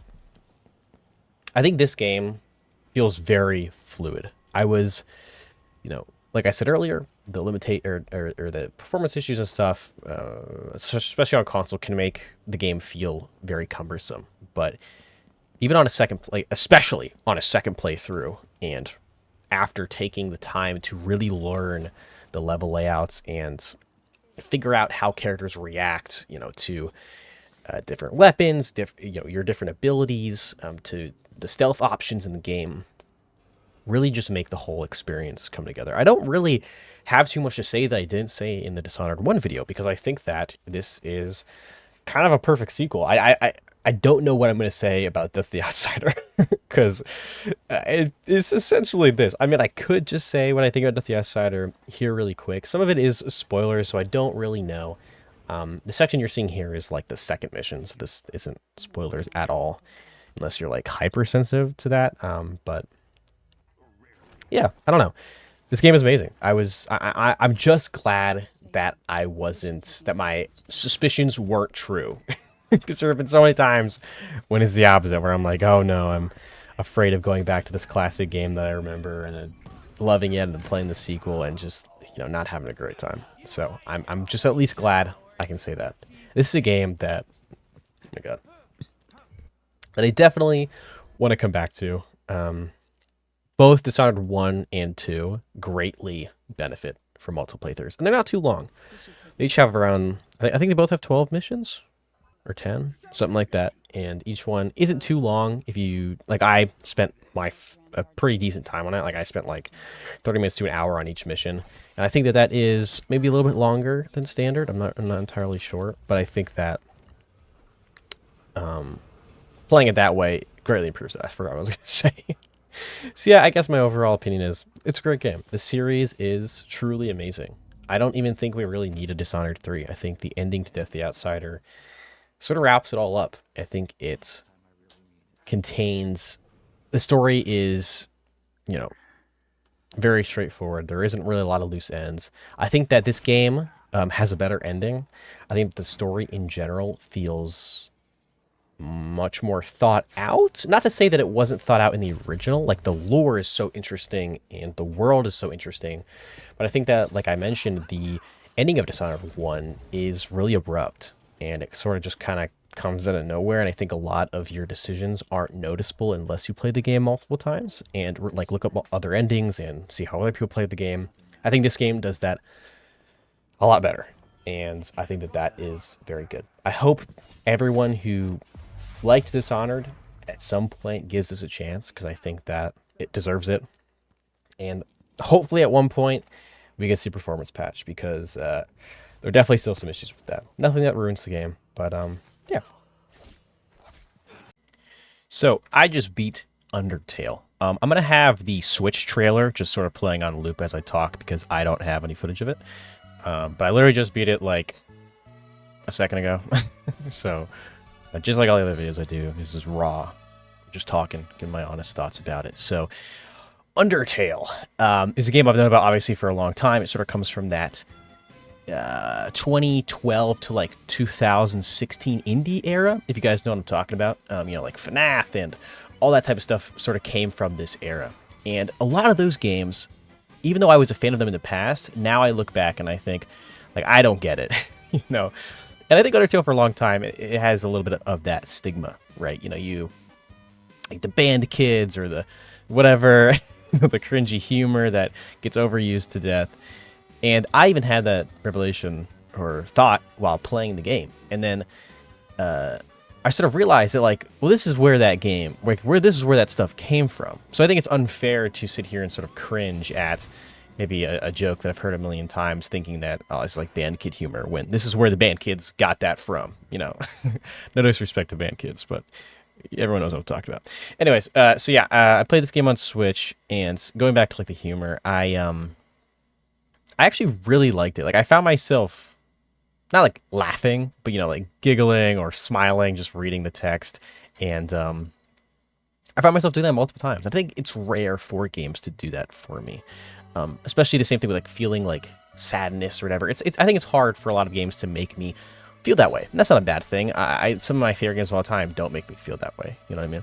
So I think it's just a lot when I can say that this game made me feel both of those things. I was actively smiling, interested in the characters, and by the end of it, I was like emotional a little bit. You know, I wasn't crying or anything like that, but I was like, damn, that's crazy. You know what I mean?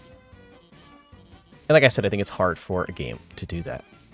And this being one of those games, I sort of had my, you know, like the video of Data Vito going, "Oh my god, I get it." I had that with this game. I was like, "Oh my god, I get it." Like, this is why this game has stood the test of time. And I do have a weird history with this game. See, I didn't play this game first. I played Deltarune way back when it came out. Because it was like a free game. There was like a lot of hype around it. I was like, yeah, fuck it, I'll play it. And I actually beat Deltarune Part 1. I still haven't played Part 2. I think I'm sort of waiting for them all to come out, which seems like it's going to be when the Switch 2 comes out.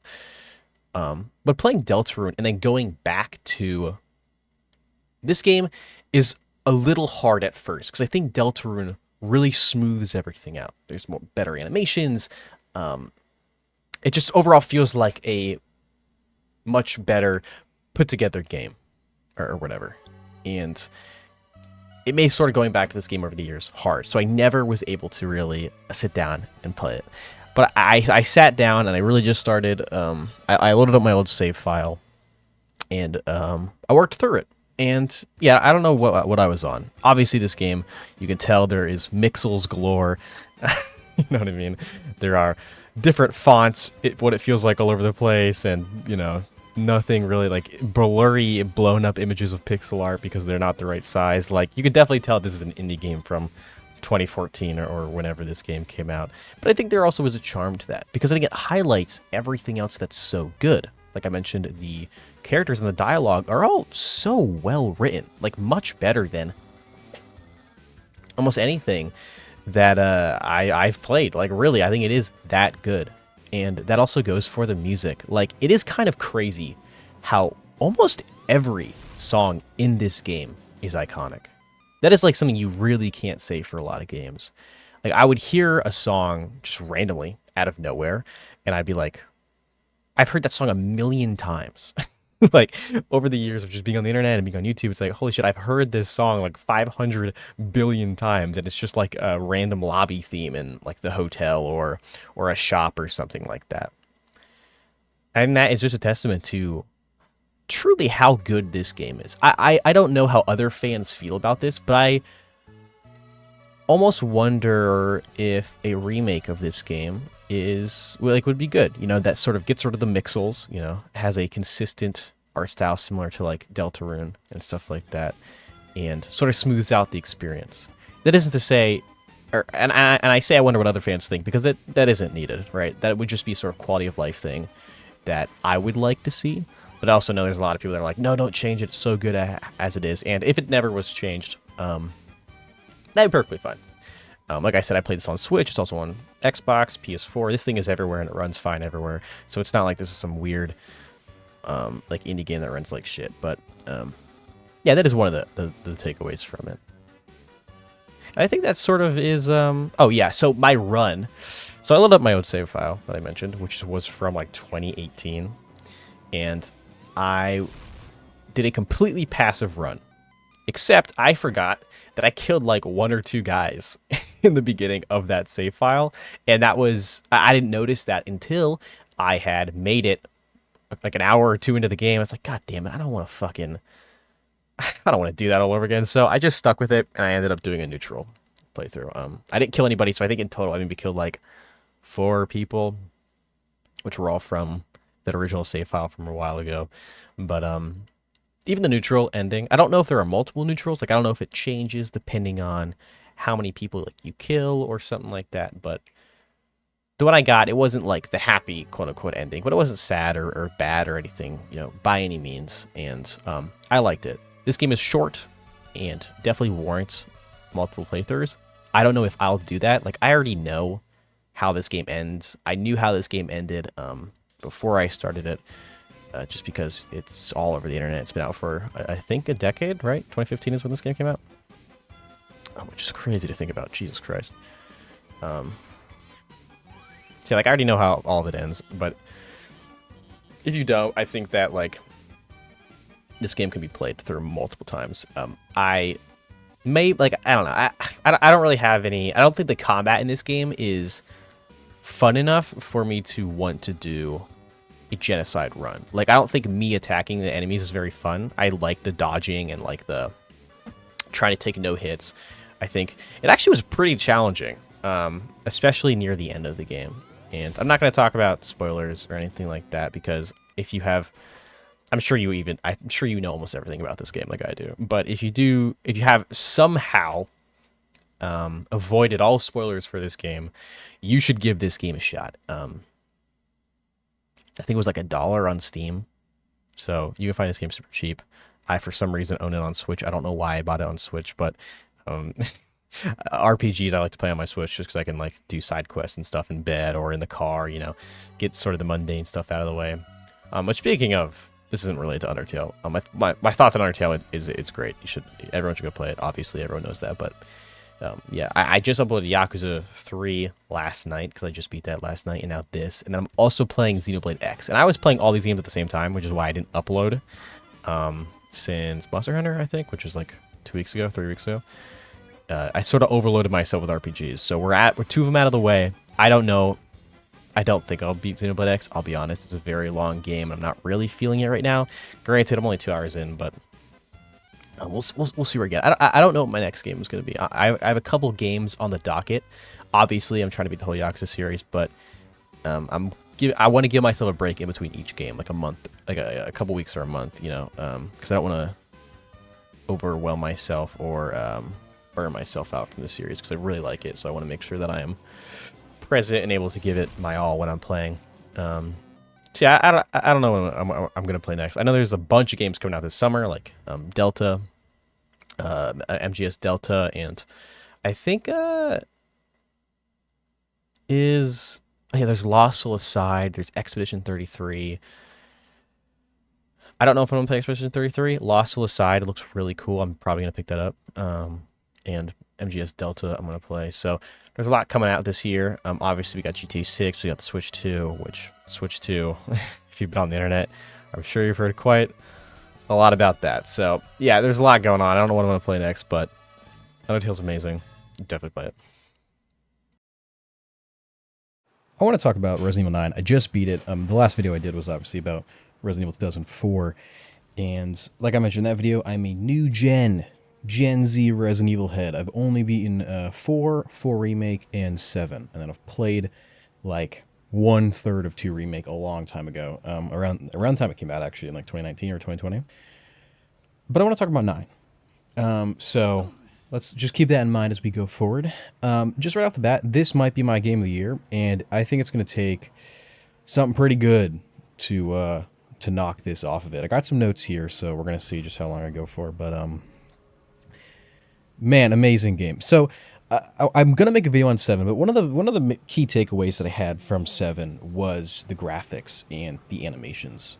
With 7, obviously, I think it's 10 years old this year, 2016. Is when that game came out. So you can definitely tell there are some like low resolution graphics and stuff like that, but just from the aesthetic and tone and the animations, it is aged beautifully. I played it on my Steam Deck as well as my PC at max settings, and that game is still better than almost any horror game that has come out since, and they really carried that over here. I think Resident Evil 9, and I played on base PS5, Resident Evil 9 might be one of the best looking games that I've ever played. At least in terms of both graphics as well as performance. This game only dropped frame rates one time for like 20 seconds as Leon in Raccoon City. There's going to be a little bit of spoilers, but I'll say when that is. And for the most part, there won't be any spoilers, and I'm just going to be glazing this game. So yeah, the graphics and animations are just so good. Grace's animation, when you aimed on your sights and then pull out the flashlight again, the way she like flips her hand around to take out the flashlight is so nice. And it's just little things like that that are peppered throughout this game that are so good, dude. Her reload animations, the way she like opens drawers, at least in the beginning, because eventually they just automate that. Or no, they don't automate it, but you don't have to sit through that long animation every single time. Her facial animations, just the in-game cutscenes, they're all so good. This game is going to age very well, just as Resident Evil 7 did, if not better. And God, it's incredible. The environmental design is also incredible, similar to 7 and also 4. And man, Capcom really has this down to a science. And I've seen people before, like with 4 Remake, complain about reusing assets and textures.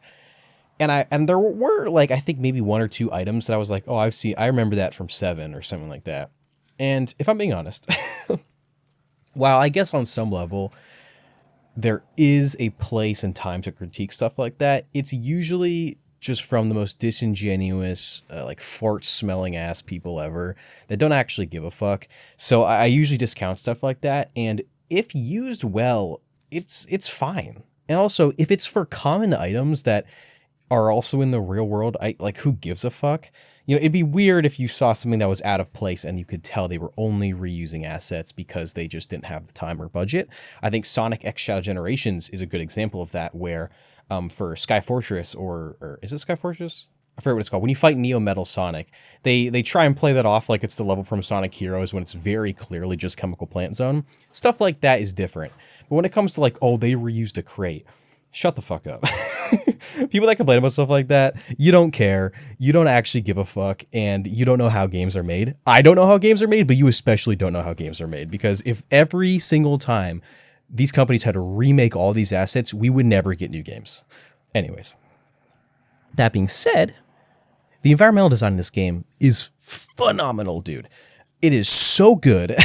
Every area is so well made, even the more generic places like Raccoon City, where it's just a lot of grays and beiges and browns. Still, the atmosphere is so good. Walking through the old RPD office, and I guess that's a spoiler, they show it in the trailer, and sort of revisiting a lot of these areas, even as someone like me who doesn't have that same level of nostalgia for it, God, it is so good, dude. But the opening section with Grace, which is what most people at this point have experienced, I mean, some people beat this game really quickly, but most people I would assume are still playing as Grace and maybe a little bit of Leon. That hospital, God, it's so good. The way that they illuminate points of interest with like a shaft of light coming from a window, or these like deep red, I don't know, like LEDs or buttons on walls and stuff like that. Oh, it's amazing. And the zombie AI is so good. I saw a clip on TikTok where a zombie was someone was playing as Grace, and they were hiding in a room, and a zombie was walking past the doorway or whatever, and he stopped and noticed that the door was open, because that door is usually closed. He noticed and turned and like looked into the room. That's incredible. I know that's not new technology, and I'm not a horror guy, so maybe this is in every horror game ever made, whatever. But it is moments like that, and like the zombies fucking with like the light switches, for example, and like the way that their patterns aren't as generic as a lot of other horror games, like the way, like the routes that they'll walk around, like the areas that they'll patrol, aren't super generic, and it's so good. And same thing obviously goes with like the bigger enemies, like I think her name is just the girl or whatever, or like the big fat guy, stuff like that. They all act very non-NPC. Like obviously, eventually you start to learn how these guys work, and you can sort of shimmy your way around them. I mean, that happens with every horror game. It's impossible to keep that illusion going forever unless it really was sentient. But it really does keep you in the experience. I played most of this game on a TV, weirdly, just because I wasn't at my usual setup. And I imagine if I was playing this game at my desk with my headphones on, it would have been just everything I'm saying times 10. I'm noticing, especially with 7 and now this, I don't think I'm really that affected by horror stuff. The scariest part in this game for me was in the beginning. This is literally in the first like 10 minutes of the game. What, I don't know what you call that when you kill like a deer and then you put their head up on the wall, whatever that's called.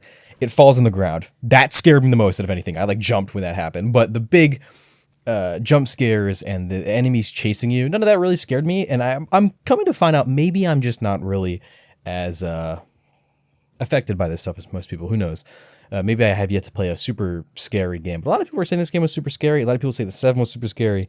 Didn't really affect me. But that being said, the atmosphere and the way that it gives you this like tense feeling as you are exploring these rooms and hearing, you know, zombies in the distance and the wind like blowing a drape open, or something rolling across the floor, or even you walking into like a can and you kick it and scare yourself. Stuff like that mixed with the environmental design just makes this game such a pleasure just to walk through. You know, that first opening section where you're just walking either down the street, or then when you go into the hotel or whatever, just witnessing that for the first time was amazing. And when I start up this second playthrough, which is the gameplay you're seeing right now, I'm probably still just going to be admiring stuff. God, it's so good. And then sort of in tandem with the zombies and also the environment, the real-time blood splatter. So like when you shoot a zombie or when they explode or whatever, the blood will splatter in sort of, I guess not like a unique way, but like it'll coat whatever it is around you. It's not predetermined where that blood is going to go. And it looks so good. Now, obviously, everything I'm saying right now is talking about base PS5. I imagine if you're playing this game on like the highest end PC you can possibly get, everything I'm saying is probably even 10 times better. But just on base PS5, the blood splatter and everything is just, it's top notch. I don't even know what else I could say about it. I think I sort of mentioned this earlier with the animations.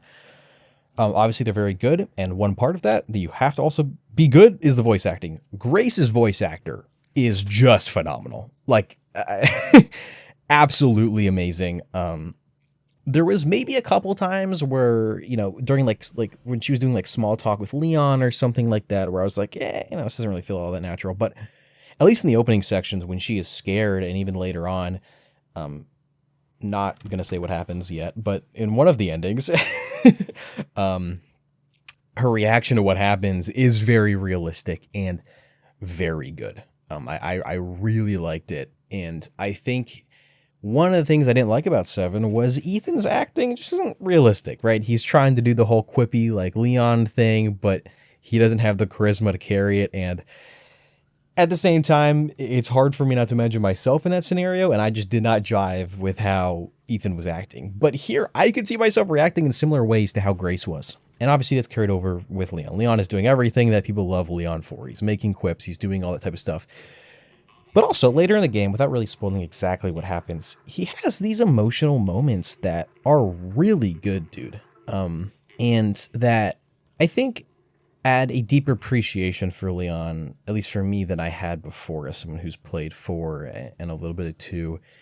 Because I feel like you don't really see that. A lot of people essentially view him as Dante in a similar way, to where it's all just style and his quips and his funny moments and his badass moments. But I think they really do a good job at showing a more vulnerable side of Leon here that is really good.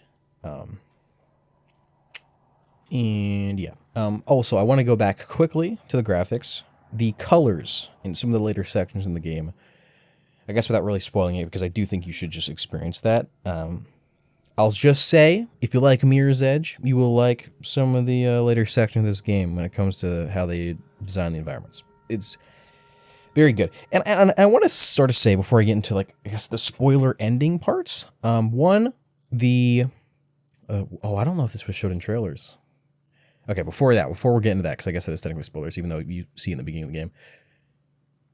My one complaint, and people are going to call me a bitch for this, I don't care. I wish you could stack some items. I understand there are some items, right, that you shouldn't be able to stack. You can't stack whatever. But, like, even herbs. I'm fine with not being able to stack herbs. But scrap, please, bro. So it took me about 10 hours to beat this game. I would bet a solid, I don't know if I want to say 2 hours, but at least an hour of this game was me backtracking and going back. Okay, let me go back and find this scrap. And I know there are ways you can play around this. And as a survival horror game, you're just naturally going to be backtracking anyway. But oh my God, that first like 2, maybe 3, I don't know about, first 2 hours at least where you only have like 4 or no, you have like 8 slots as Grace in your inventory. Holy shit, dude. I was just constantly like, sometimes I would even have to get rid of stuff because I would just sort of mess up how I was handling my inventory. Now, here's a middle ground. If you're a hard stance believer that you shouldn't be able to stack things, okay? Let me drop things. Please, bro.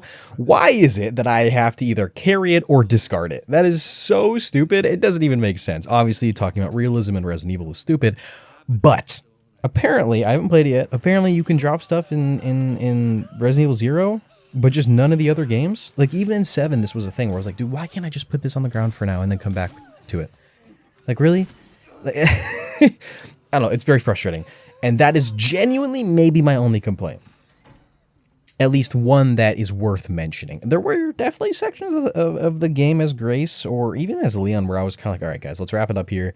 I'm sort of just doing the same thing, or maybe a zombie cornered me and I was raging a little bit. That definitely happened here or there. Even though this game isn't that hard, it definitely can be hard if you're bad at this game. But at least for me, I didn't have too much of a problem, but there definitely were scenarios, especially some of the parts in Raccoon City, they do not give you a lot of health, and I was going in as Leon just killing everybody, and I was definitely in some tight spots where I just had no health and had to play this game like a Navy SEAL, not getting shot a single time.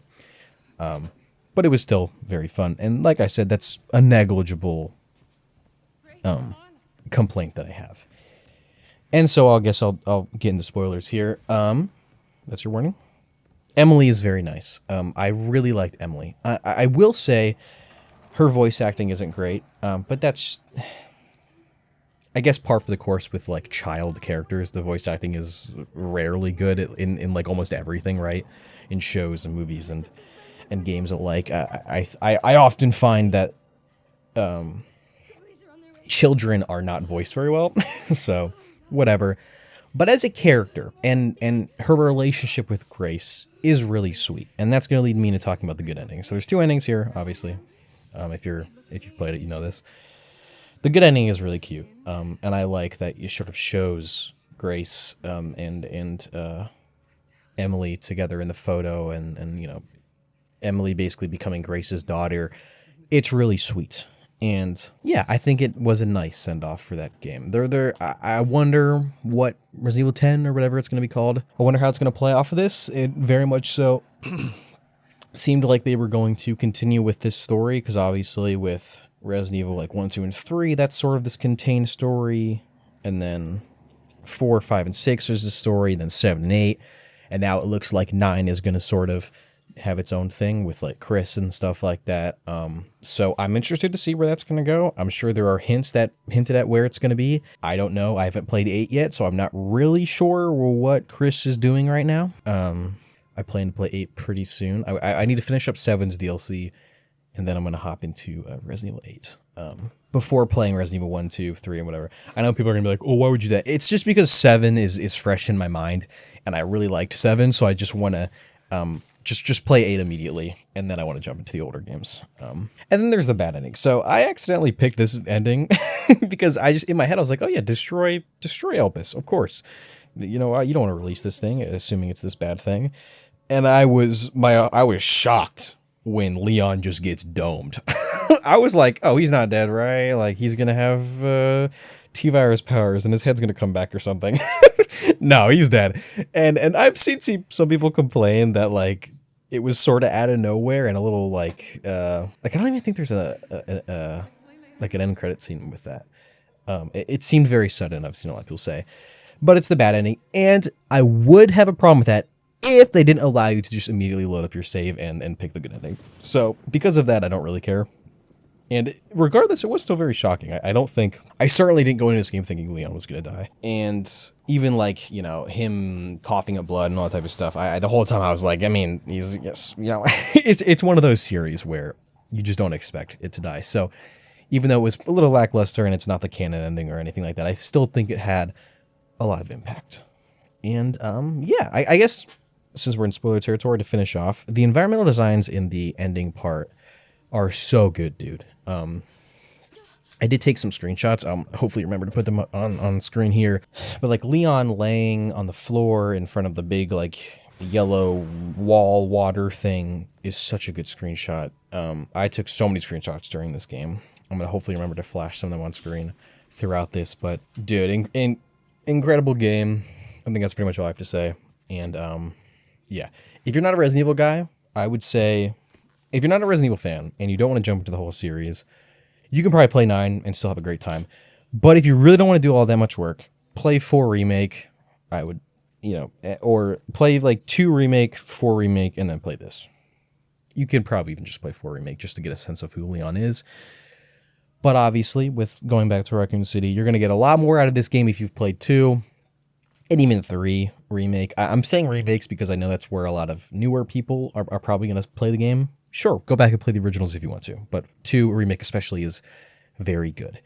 I would also advocate for playing Resident Evil 4. I just beat Resident Evil 4 2005 for the first time. It's an amazing game, but it's very clear that they are going with the 4 remake as, I guess, the canon version of Leon. So I don't have any particular feelings on that. I love 4 remake. But yeah, this game's incredible. And like I said in the beginning, this is, at least as of now, my game of the year. Not that I've played this year. I mean, it might still be that. But at least as of what has come out this year and what is looking like is going to come out this year, unless like the next mainline Sonic game comes out this year and it is amazing, this is my game of the year. Like I'm obviously going to be big on GTA 6, but GTA is not like my favorite franchise ever. I'm mainly just going to be there for the hype and the zeitgeist and all type of stuff. What I'm trying to think, like, yeah, I don't know. This game is just incredible, and I'm gonna play it again. Like I might even buy it on Switch too, just to keep playing it and stuff like that. So yeah, I'm done. That's all I'm gonna say. This game's incredible. You should definitely pick it up. So I'm a little sick, and I haven't really been talking about the games that I've been playing recently. But one game that I would be ashamed of myself for not talking about is Sonic Racing Cross Worlds. I did a video on the closed network test that happened, and I was overall very positive on it. But this game came out a little over a month ago now, and I've put almost 50 hours into this game, which is to say I really like it. And I initially did actually record a video where I talked for like 30 minutes about it, and when I was done and I watched the footage back, I realized that my mic settings were messed up, and it like made my voice super deep for some reason. So hopefully that doesn't happen again. But I do have a lot of things I want to talk about with this game, and there are definitely criticisms, but just from I want to say that I'm actually very glad that I waited. Now, this footage is from, like, I think the day after the game came out, so if it's a little rusty, that's why. I've since gotten all the trophies, I've done all the time trials and stuff like that, so I promise I'm much better now. But I'm glad I waited to talk about this game, because the more I play it, the more I like it. The more I let it sit with me, the more I like it. Because when I played the closed network test, I liked it, but there was this feeling of like stiffness, and maybe it wasn't as polished as I'd hoped it would be. But as I've let the game marinate, and as I have gotten acclimated, if that's the right word, with the game, I love this game. This might eventually be my favorite kart racer. Genuinely, I didn't mean that. And I'm not going to sit here and have this debate. Maybe I'll say something near the end. But I hate that whenever this game is talked about in terms of quality, it's always talked about next to Mario Kart. And that makes sense, because Mario Kart is like the prime kart racer. I remember when Crash Team Racing came out, that was always compared to Mario Kart. But I don't want to do that, because I think it does really a disrespect to the whole genre, as I think kart racers are more than just Mario Kart, but also just a disrespect to this game, because I think this game does so much, and I think it would be more useful to compare it to the last and just other games in the Sonic Racing series, because they have always been very distinct from Mario Kart, from Crash Team Racing, from Diddy Kong Racing, from all of these other racers. Now, I know that the first Sonic and All-Stars, with like Banjo and stuff like that, that was pretty basic and definitely more of a Mario Kart type thing. But even going back to like Sonic R and Sonic Riders and Sonic Racing Transformed, which actually did a lot of what Mario Kart 8 did before Mario Kart 8, they're also different from Mario Kart, and I think it does it a disservice. And I want to do that with here as well, because I think Mario Kart and this game serve two completely different purposes. Now, I said I wasn't going to do it, but I realized that I do actually want to say some things, but I'm going to keep it in the beginning, and I'm going to try and make it short. So, this game is like so ADHD. That's the best way to put it. Going back, I played like Mario Kart World the other day, and this isn't a diss on Mario Kart. It's not, okay? But it's just because I was so used to this game and how hectic it is that I was like, yo, Mario Kart's fucking boring, bro. And I think if I would have went back and played 8, I probably would have felt the same way. Just because this game, it's got so much going on, man. And that's not a diss on Mario Kart, but rather a plus to this game. Like, for me, I'm sure a lot of people will also don't like that. Like, a lot of people get overwhelmed or whatever. But I really liked it. I love just how there's always something going on. You know, I know with Mario Kart World, one of the main criticisms was just driving straight a lot of the time. And I wasn't super heavy on that. I thought that even when you were just driving straight with the added players and a lot of the item balancing, there's definitely still stuff happening as well as like doing tricks and stuff like that. But this game is so hectic, and I love it for that. There's also a lot of talk about the price. And yeah, I think for $70, now I paid for the $90 version. I actually used like a promo code from like Wario64 and only paid $70. So I'm going to say I paid $90, even though technically I only paid $70. But I'm reviewing this from someone who got the digital deluxe version. So let's just pretend I paid $90. I would have paid $90 either way. Yeah, it's a little steep. And also, I think even just for $70, a little steep. I know we're in that world where every game is $70 now. Unfortunately, I'm just still not used to that. And it makes it hard to recommend this game to someone who isn't like a Sonic fan.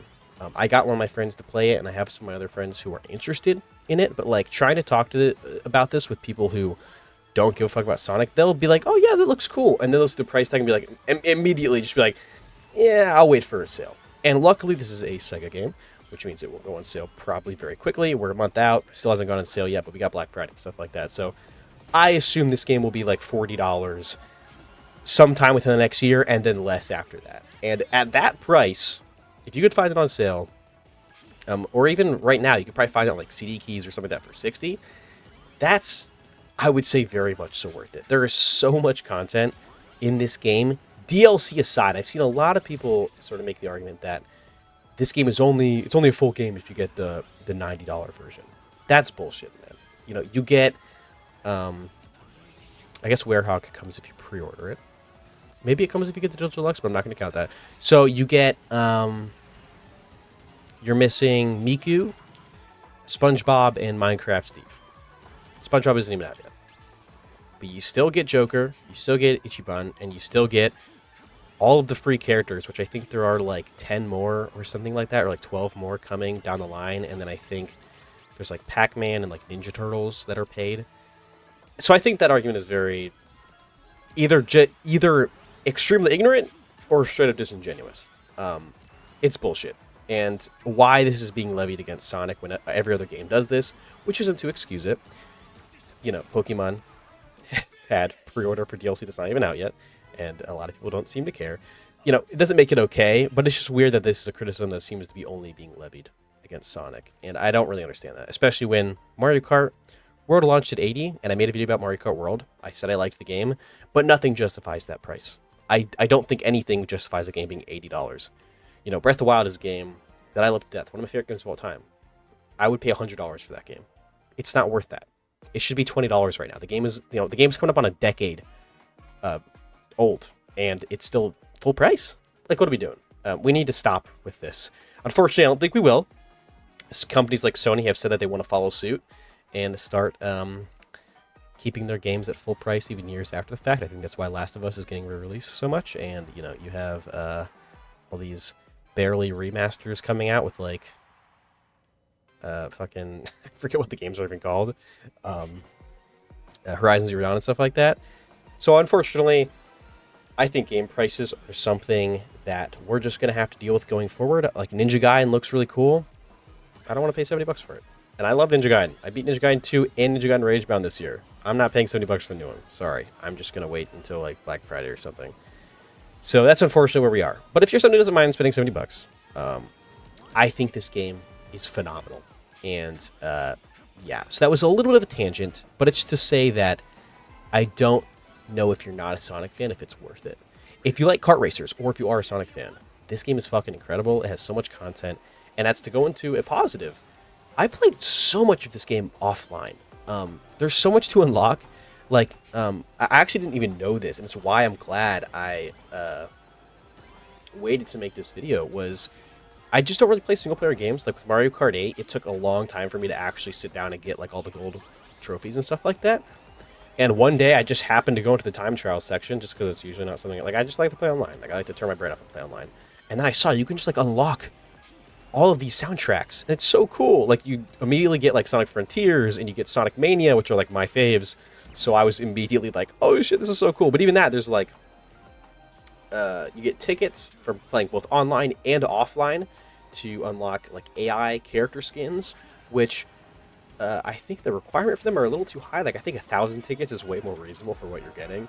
But if you're someone who likes a long grind, getting all these skins is going to take a very long time. I only have 2 right now. I have Shadow and Silver, and I want to get Sonic, which I'm almost there for getting Sonic, but it's taken. God, it takes so long. And I just have like 50 hours in the game. But, you know, there's also so many different carts and extreme gears to unlock through, like, battling your rivals. And there's a ton of other single-player stuff that I simply just haven't played yet because I'm not really a single-player guy. I just like to grind the online system. And speaking of the online system, there's a ranking system. It's actually pretty okay. It's very... Oh, my God. Sorry. I'm, like, still sick. I'm trying not to make all these gross noises. But the ranking system is very basic. It's just... You go from, like, I think D... Or I think maybe it's E to S, I think, or A. I think it's E to S. I'm like an A minus or something because I just haven't really been playing a lot recently, and I played most of my playtime was on doing the rival. What you're seeing right now is challenging your rivals and stuff like that. But there's like so much to do, dude. Like it will take you so like I still haven't done everything. So if you really want to like get max rank and get all these AI skins and unlock all the like getting enough tickets to buy all of the different customizables for your car and stickers, all type of stuff. It's gonna take a long time, and that can be definitely be a negative. But I think in this instance, it's great because if we look at other Sonic racing games, and don't get mad at me, even other games like Mario Kart World, single player content is very lacking. Usually in these type of games, it's all about the multiplayer, which for someone like me isn't a big deal because I just like playing the multiplayer. But I'm really glad I took the time out of my. I'm glad I wanted to unlock everything in this game, which is something I usually would not care to do, and that's a big plus for me. I think that one of my negatives with the characters, especially the DLC characters, is they seem very low effort. Now, it is cool just to have someone like Joker or Ichiban or SpongeBob, especially Minecraft Steve. It's really cool to have these characters in the game. And when it comes to the paid DLC, like the SpongeBob map and the Minecraft map, they're really well done and really cool. But there are some things that are lacking. And the main thing people have been talking about is the characters. They just don't talk. Miku is the only one that talks, and I assume it's because they don't have to pay a voice actor because you just use a Vocaloid. And they said it was because it just makes it easier to get the characters in the game. They just want to get the characters in the game. They don't care how they do it. And when you remove the whole licensing issue when it comes to having someone like SpongeBob talking to Shadow the Hedgehog, when it comes to getting permission to have SpongeBob in your game, you have to discuss, like, okay, what can we say? Like, what can these character interactions look like? And blah, blah, blah, blah. Like, can he do this? Can he not do that? And just removing it all together, I'm sure does make it a lot easier, not having to pay Tom Kenny to voice SpongeBob. But, come on, man. Really? I think the much better option would have been to just use pre-recorded voice lines. I know Smash Bros. I think does that for, like, Joker. Maybe I'm wrong, but I'm pretty sure. I'm playing through Persona 5 very slowly, but I'm hearing voice lines that I feel like I've heard a million times, and I don't think anyone would have cared if, like, even just Morgana sort of spoke up here and there, or, Joker would have just, like, when you hit someone with a red boxing glove, Joker would go, "You're mine," or whatever from Persona. Like, no one would have been like, wow, I can't believe they're reusing dialogue. Maybe one guy who's like the ultimate fart sniffer would say that, but way more people are going to notice, why are these characters talking? And even weirder than that, why do their mouths open, but then like a stock sound effect from their game plays? You know what I mean? It's very weird. And it's also weird how for characters like Supersonic, they may have voices, maybe they don't. I think they do. They have voices, but they don't have like rival animations. It's very weird. And okay, it's fine. You don't want to hire Tom Kenny. Okay, Steve. Okay, he doesn't talk anyway. I don't know how you're gonna voice him. But with characters that Sega owns, like Joker and Ichiban, really, you can't just rip some already used dialogue from Persona 5 or Like a Dragon? I don't know. It just seems lazy, and I'm sure a lot of it has to do with time constraints. I know Sega is pretty harsh on Sonic Team when it comes to the amount of time they're given to work on games and the time frames that they have to deal with. I'm sure a lot of it is that, more than anything. But it's unfortunate, and who knows? Maybe they could add it later in an update. I know they did that with a Nickelodeon fighting game, but yeah, I don't know.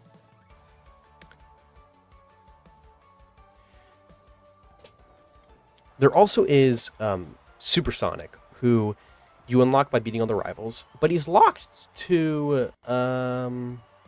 Also, the footage is going to loop here because I'm talking longer than I thought. But he is locked to single player. Now, that is because he is invincible and doesn't get hit by anything. But, like, just make him not invincible and let me use him. Like, you have to kind of grind a while, like, over, like, 5 hours or 10 hours to unlock him, and he's only usable in single player. Also, he's like the ugliest render ever. I don't know what was going on. Maybe it was a last-minute addition, but, like, just let me use him. Like, oh, it's not, but in canon, he's invincible. Like, who cares? Just, this is like a side. This is a spin-off game. No one's, if you're annoying enough to whine about canon, then I don't care about your opinion. I just want cool characters that I like interacting with each other, and that's all. Like, why is Hatsune Miku talking to Sonic? That doesn't make any sense in the canon, so why can't I just play a Supersonic? It's stupid. And I think the only other criticism I have, because at the end of the day, I really like this game. Like, this game is great, and once it's cheaper, I'm going to be recommending this game to a lot of people, because the game actually has a pretty good roadmap coming out. And that does sort of go into my final point, which is my main criticism, is there's characters are missing. And it's a little weird. A lot of people joke about how, Zavok and Zaz are in the game. And I think that's fine that they're there. But then it's weird that you don't have, like, Chaos or Infinite. Like, yes, Infinite's a shitty character. But, like, Zavok isn't. Like, let's be honest here. Like, no Chaos? Really? And there's so many other characters that are like that, to where I'm like, just very weird omissions. Now, to be fair, they have pretty much most of the characters you'd want to play as. Obviously, they have Shadow and Sonic and stuff like that, but having Jet and the Babylon Rogues are cool. Having Espio and all those guys is cool, because they weren't in, a lot of people forget, for some reason Team Rose was like Amy, Vector, and Big, because they didn't have the other Chaotix, and I don't think Cream was in that game. And there was like a weird like Chow character where you played as like 3 Chows controlling it. Remember, guys, Team Sonic Racing was so bad. It's much more productive to compare this game to that than Mario Kart. So, like, when it comes to the characters that are in the game, like Blaze and Silver and Shadow and Jet and all type of stuff, I'm happy. But it's just weird that we don't have certain characters. But that is to say, we have, I don't remember the exact number. I think it's like 10 or 15, somewhere in between there. Free characters being added. And I assume most of those are going to be Sega and Sonic characters. If I had to guess, I think we're going to get Beat from Jet Set Radio. I hope we get like Crazy Taxi. I think Knights has already been leaked. So characters like that, I'm sure we're going to see. I'm sure maybe we're going to see some other characters from series that are being revived, like Golden Axe or something like that. That's very possible. But I want more Sonic characters, because this is a Sonic racing game. And like I was going on about when it comes to canon, you don't have to worry about characters who otherwise wouldn't be interacting. Like, I just want to see, like, Chaos talking to Shadow. Even though that would never happen, nor would it make sense, I want to see it, because it would just be cool to see those characters next to each other. So it's just weird that they aren't there. And I keep bringing up Chaos, but there are so many other characters that I can't think of right now. But even at the fucking, like, what's her name? Oh my god, I don't know these people's names. I'm a fake fan. The girl from Sonic Adventure, Echidna Girl, or I have to Google this. Is gonna piss me off. Is it Emil? Emerald. That's it. Add Emerald, bro. Like add wait, is that his name? Please tell me that's his name. Yes, it's Emerald or Emerald. Add him, bro. He was just in Sonic Shadow Generations. Fucking add Black Doom. Like, who cares? Just add these characters. Like, you can just do it so easily. It's very, like, add E102 Gamma. I don't give a fuck.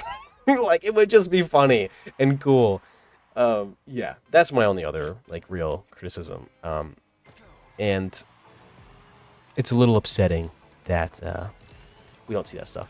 But like I said, there's a bunch of free characters coming out, and I'm sure we'll see a ton of them. And also the characters that are here are cool. Having different variants, for example, of, like, Metal Sonic would be cool. And also costumes. Like, come on.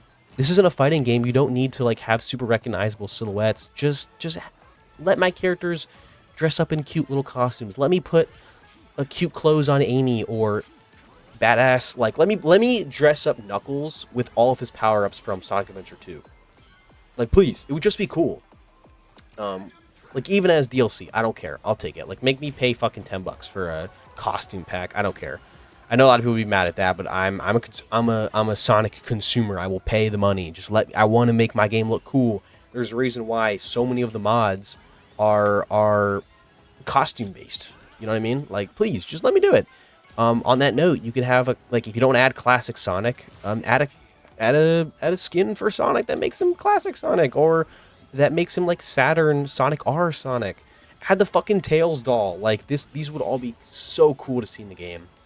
But I feel like most of the video has been ranting, because that's really all I have to talk about. And it sort of is grasping at straws, because when it comes to the base game, it feels so good. The boost gauge that you see when you're drifting is so helpful. It makes me wish something like Mario Kart fucking had that. All of the items are pretty well balanced, actually, and I think are pretty cool. There is some contention when it comes to, I wish they were more Sonic themed instead of just generic, you know, whatever. Like, I feel like the shield could very clearly be something from, like, Sonic and the Black Knight, or, you know, like, just adding other cool references like that, I think would have been cool, and I don't really know why they didn't do that. But all that stuff aside, you know, getting rid of the past 20 minutes, I really like this game, and I'm very happy with how it turned out. I want to get the Switch 2 version when this game comes out, simply because it would be fun to load it up every once in a while and play a race. As it stands right now, I've been playing it only on PC. I did play a little bit of it on PS5. It runs great on there, but it is so well optimized on PC. I have like a mid-range PC. I have yet to experience a single issue. I think I stuttered like one time, and I only remember it because it was so rare. Where I was just like, what the fuck was that? But like, I've heard other people talk about how on their like GTX 1060, which is a card I actually used to have until embarrassingly recently, it runs great and stuff like that, which is surprising because this is an Unreal Engine game. So if anything, you can say that Sega is the first company to make an optimized Unreal Engine 5 game. I think a lot of that has to do with the fact that they probably were developing it for the Switch in mind, so it makes sense. Obviously, you have a 2015 NVIDIA Shield, essentially, that you're going to have to get this game running on, so I'm sure they were immediately thinking of how the fuck are we going to do that, and then probably scaled it up for other consoles. So that's probably why it runs so well. But regardless, I don't think they compromised too much on graphics. Like, I think Frontiers compromised way too much on graphics. I love that game, but like, kind of looks like shit a lot of the time, unfortunately. And I the running theory is that it's because they had to develop it for the Switch and didn't have enough time to make other versions for it. But whatever. I like this game a lot. If you like kart racers, I think you should definitely pick it up. If you like Sonic, you probably have already bought it. And so far, it's been selling well. And I'm really hoping that we get even more DLC characters, and we get, you know, because I believe there's only a year worth of post-launch content. So I really hope this game, like, especially over the holiday, sells even more. Like, I hope we get, like, I hope by the end of the year, they're like, we sold 3 mil, and we're doing another year's worth of DLC. Like, I could totally see that happening, because it sold 1 mil in a month. We're going to get, I'm sure, some discounts over the holiday and Black Friday and stuff like that. So I'm hopeful. But as it is, if you're just basing this game off of what it's like right now, it's definitely worth it. Like I said, if you're a Sonic fan, you probably already have it. But if you're just a normie, that's a cringe word to use, I know. But if you're just like a normal guy who maybe has a passing interest in Sonic and like Mario Kart and stuff, if you could find this game for even like $50, I think it's a good deal. And overall, I'm very, very satisfied with it. And I'm glad that Sonic Team is able to make these games in-house again, because these were always like the side games, whether it's Olympic Games. Was Olympic Games outsourced? I think it was. I know that I believe it was Sumo Digital who did the previous Sonic racing games, which worked when it came to Transformed, but Team Sonic Racing, not so much. And I think that having it be in-house by Sonic Team means that there are people who care way more about Sonic than some random third-party studio who will have their eyes on it. And I think you can see that with the references, with the character interactions, stuff like that. So I'm very happy to see Sonic Team being given more resources so that they can develop a game like this. So yeah, this game is great. Definitely pick it up if you can find it on sale. And like I said, I think it's worth it for $70, but I can see how that's a hard sell. So yeah, that's about it. I love it.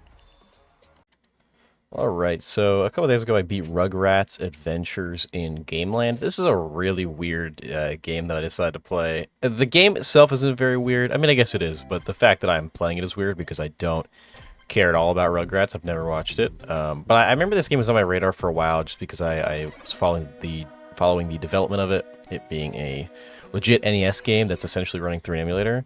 It has two modes. It has an HD and an 8-bit mode. As you can see here, I'm playing on like the NES 8-bit mode, and this is like straight up an NES game. Limited Run sold cartridges of it. I hate Limited Run for a lot of reasons. I think that they suck as a company. But also, they gave this game a lot of bad press because the cartridges that they were manufacturing and selling for this game, I think were like bricking people's NESs, which is crazy, man. God, I fucking hate limited run games. They suck, dude. And now Sega only ever does stuff with limited run games. It's so fucking annoying. But yeah, it sucks because it gave this game a bunch of bad press when this game is so awesome. Like, it's just this cute, like, I think you could probably beat the game in like 40 minutes. I think it took me like around an hour or two, just because I was really trying to find everything and explore all the maps, and the final level sort of kicked my ass a little bit. But it is just an NES-style platformer in Rugrats. I assume if you like Rugrats, then this is probably awesome for you. Like I said, I never watched it. I think Rugrats is just like a smidge before my time. You know, I don't think Rugrats was airing very much on in the 2010s, so ignore that jump I just missed. I think, for me, Nickelodeon was only airing like Fanboy and Chum Chum and SpongeBob reruns and stuff like that. So I sort of missed out on Rugrats a little bit, but I can still admire the charm that comes with a lot of these sprites. Like, it's so cute. Like, I specifically really like Chucky, which I play later on in the gameplay here, which I don't even know if I'll have enough stuff to talk about. But yeah, it's just super charming and super cute. I think I got it for I got it for $12. It's on the sale right now for like 40% off. I actually don't know if it's worth that.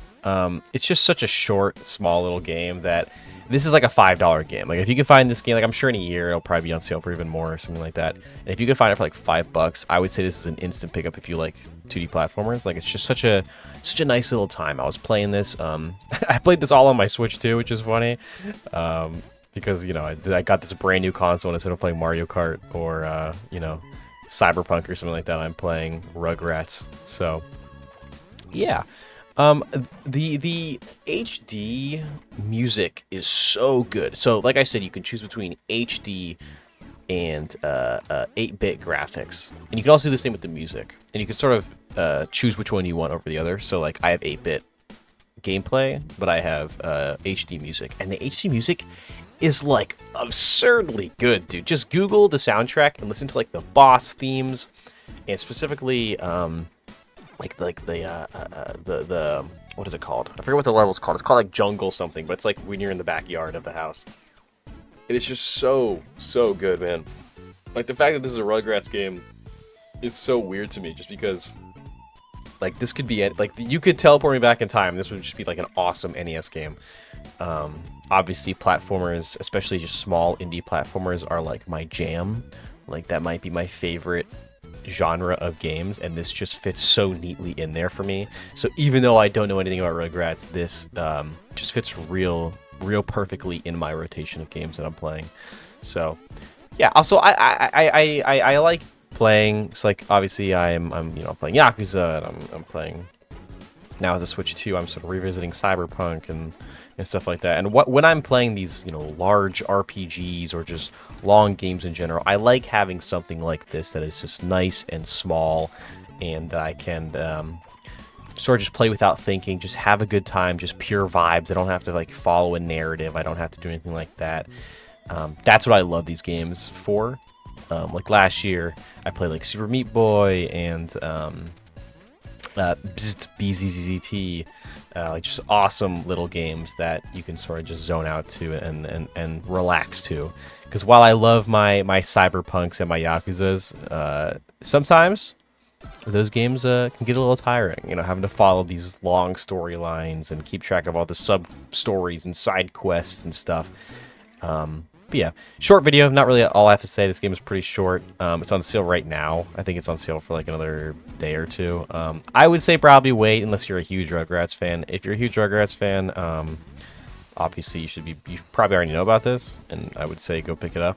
But if you're just a normal guy, not sure if you're gonna like this, I would say buy it for like $5 in the future if you can find it for that. So yeah. Also, I'm remembering. I never made a video on Expedition 33, which I did beat and I played, and I fucking loved it. I just don't want to load it back up and get gameplay again. I'll be honest, that's the main thing stopping me from talking about it. But also, it is just such a phenomenal game, like probably my favorite RPG of all time. I think it beat Thousand Year Door. I know that's going to be a controversial thing to say, but and because it's so good, I really want to like organize my thoughts and say it correctly, but instead I have just procrastinated and not made any videos at all. So I need to do that. Yeah, this game's awesome, especially if you like Rugrats. And yeah. So after years of owning it on multiple systems and been meaning to get around to it, I have finally beaten Crash 1 through the Crash Insane trilogy. I've respected Crash for a long time. I think I have always wanted to sort of play it just for PlayStation history. Obviously, I recently got into PlayStation playing, Sly Cooper and Ratchet and Clank and stuff like that. So this is obviously one of those games where I feel like I have an obligation to check it out. Let's talk about it. So I've owned this game for a long time. I bought it on Switch in like 2018 or something like that. But I don't know, like a year or two ago, I picked it up on PS4. And I've been playing it through PS5. And I've heard that the original game has not aged very well. Obviously, Crash has a pretty dedicated fan base, cult classic, I feel like, at this point, just because it's been so long. And I've wanted to play through the original series before trying Crash 4, because Crash 4 has always, or since it came out, it's interested me. I like the art style a lot. It looks a lot more polished, and I wanted to give it a shot. And yeah, so I just wanted to play through these games. And also, I do at some point want to play like Spyro and stuff like that. These games are a big blind spot for me. Like PS1, there's like no PS1 games I care about, none that I really care to play. So if I'm going to play any, I feel like Crash is going to be one of them. And I got to be honest, man, I just did not have a good time with this game. I like the aesthetic of it. Hey, it's a evil scientist fighting an anthropomorphic animal. Sonic the Hedgehog. I like Sonic. This is kind of like the same thing. I think it just comes down to the depth of field. The depth of field is very jank, and it's really hard to get used to. I think the physics are also very stiff, and it is hard to adapt to the fact that this is supposed to be, or at least was originally designed to be played with the D-pad. I do not like the PlayStation D-pad. I've actually hated it. I think it's my least favorite out of all of the companies. I hate how it's one button. I hate how it's glossy and your finger just doesn't slide across it correctly. Like sometimes it'll get stuck in between the crevices. I just do not like the PlayStation D-pad, and trying to play it with the thumbstick doesn't feel much better because the game is still mapped to a directional movement, or at least that's what it feels like. I don't know, it just doesn't feel right. Like, I really wish with this remaster, and maybe I think original fans probably would have gotten upset or complained that it's not being faithful, but maybe at least an option to move the camera slightly, like up and down, and add some sort of directional movement, I think would have done this game wonders. Just allowing me to have some sort of modern amenity to, like, hey, let me see where the fuck I'm gonna land. And, like, let me control my damn character. Like, the 2D sections just feel so weird to me. I mean, I think that they're better than the 3D sections, at least in a lot of cases, because at least I can tell where I'm gonna go and where I'm gonna land. But even then, it just feels very weird. I do know that 2 and 3, I think, have smoothed out a lot of these issues and have aged better. I think that's what I've heard. So I am excited to at some point play that, because I do still want to play through the whole series.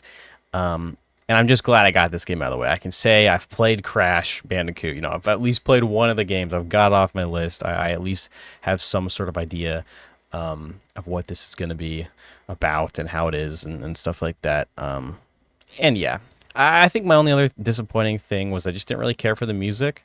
It's just very subtle and stuff, which is a vibe, and I think a lot of people like it. Obviously, the main theme is iconic and stuff like that, and I like that. But a lot of the level themes, I thought I had the game muted at points. Like, there's just nothing going on. It's very weird. I mean, most of the time when I'm playing a lot of these games, I'm listening to stuff or watching something else in the background, so it's not really my main focus, but there were times when I would mute whatever I'm listening to, and I would try to get a feel for the game. And I just, I don't know. I wasn't able to get into it.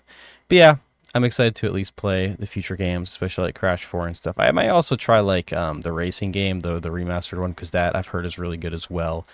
And I do still like Crash as a character, but yeah, whatever. It's a PS1 game, so I can't really complain too much about it being jank, just because it comes with the territory.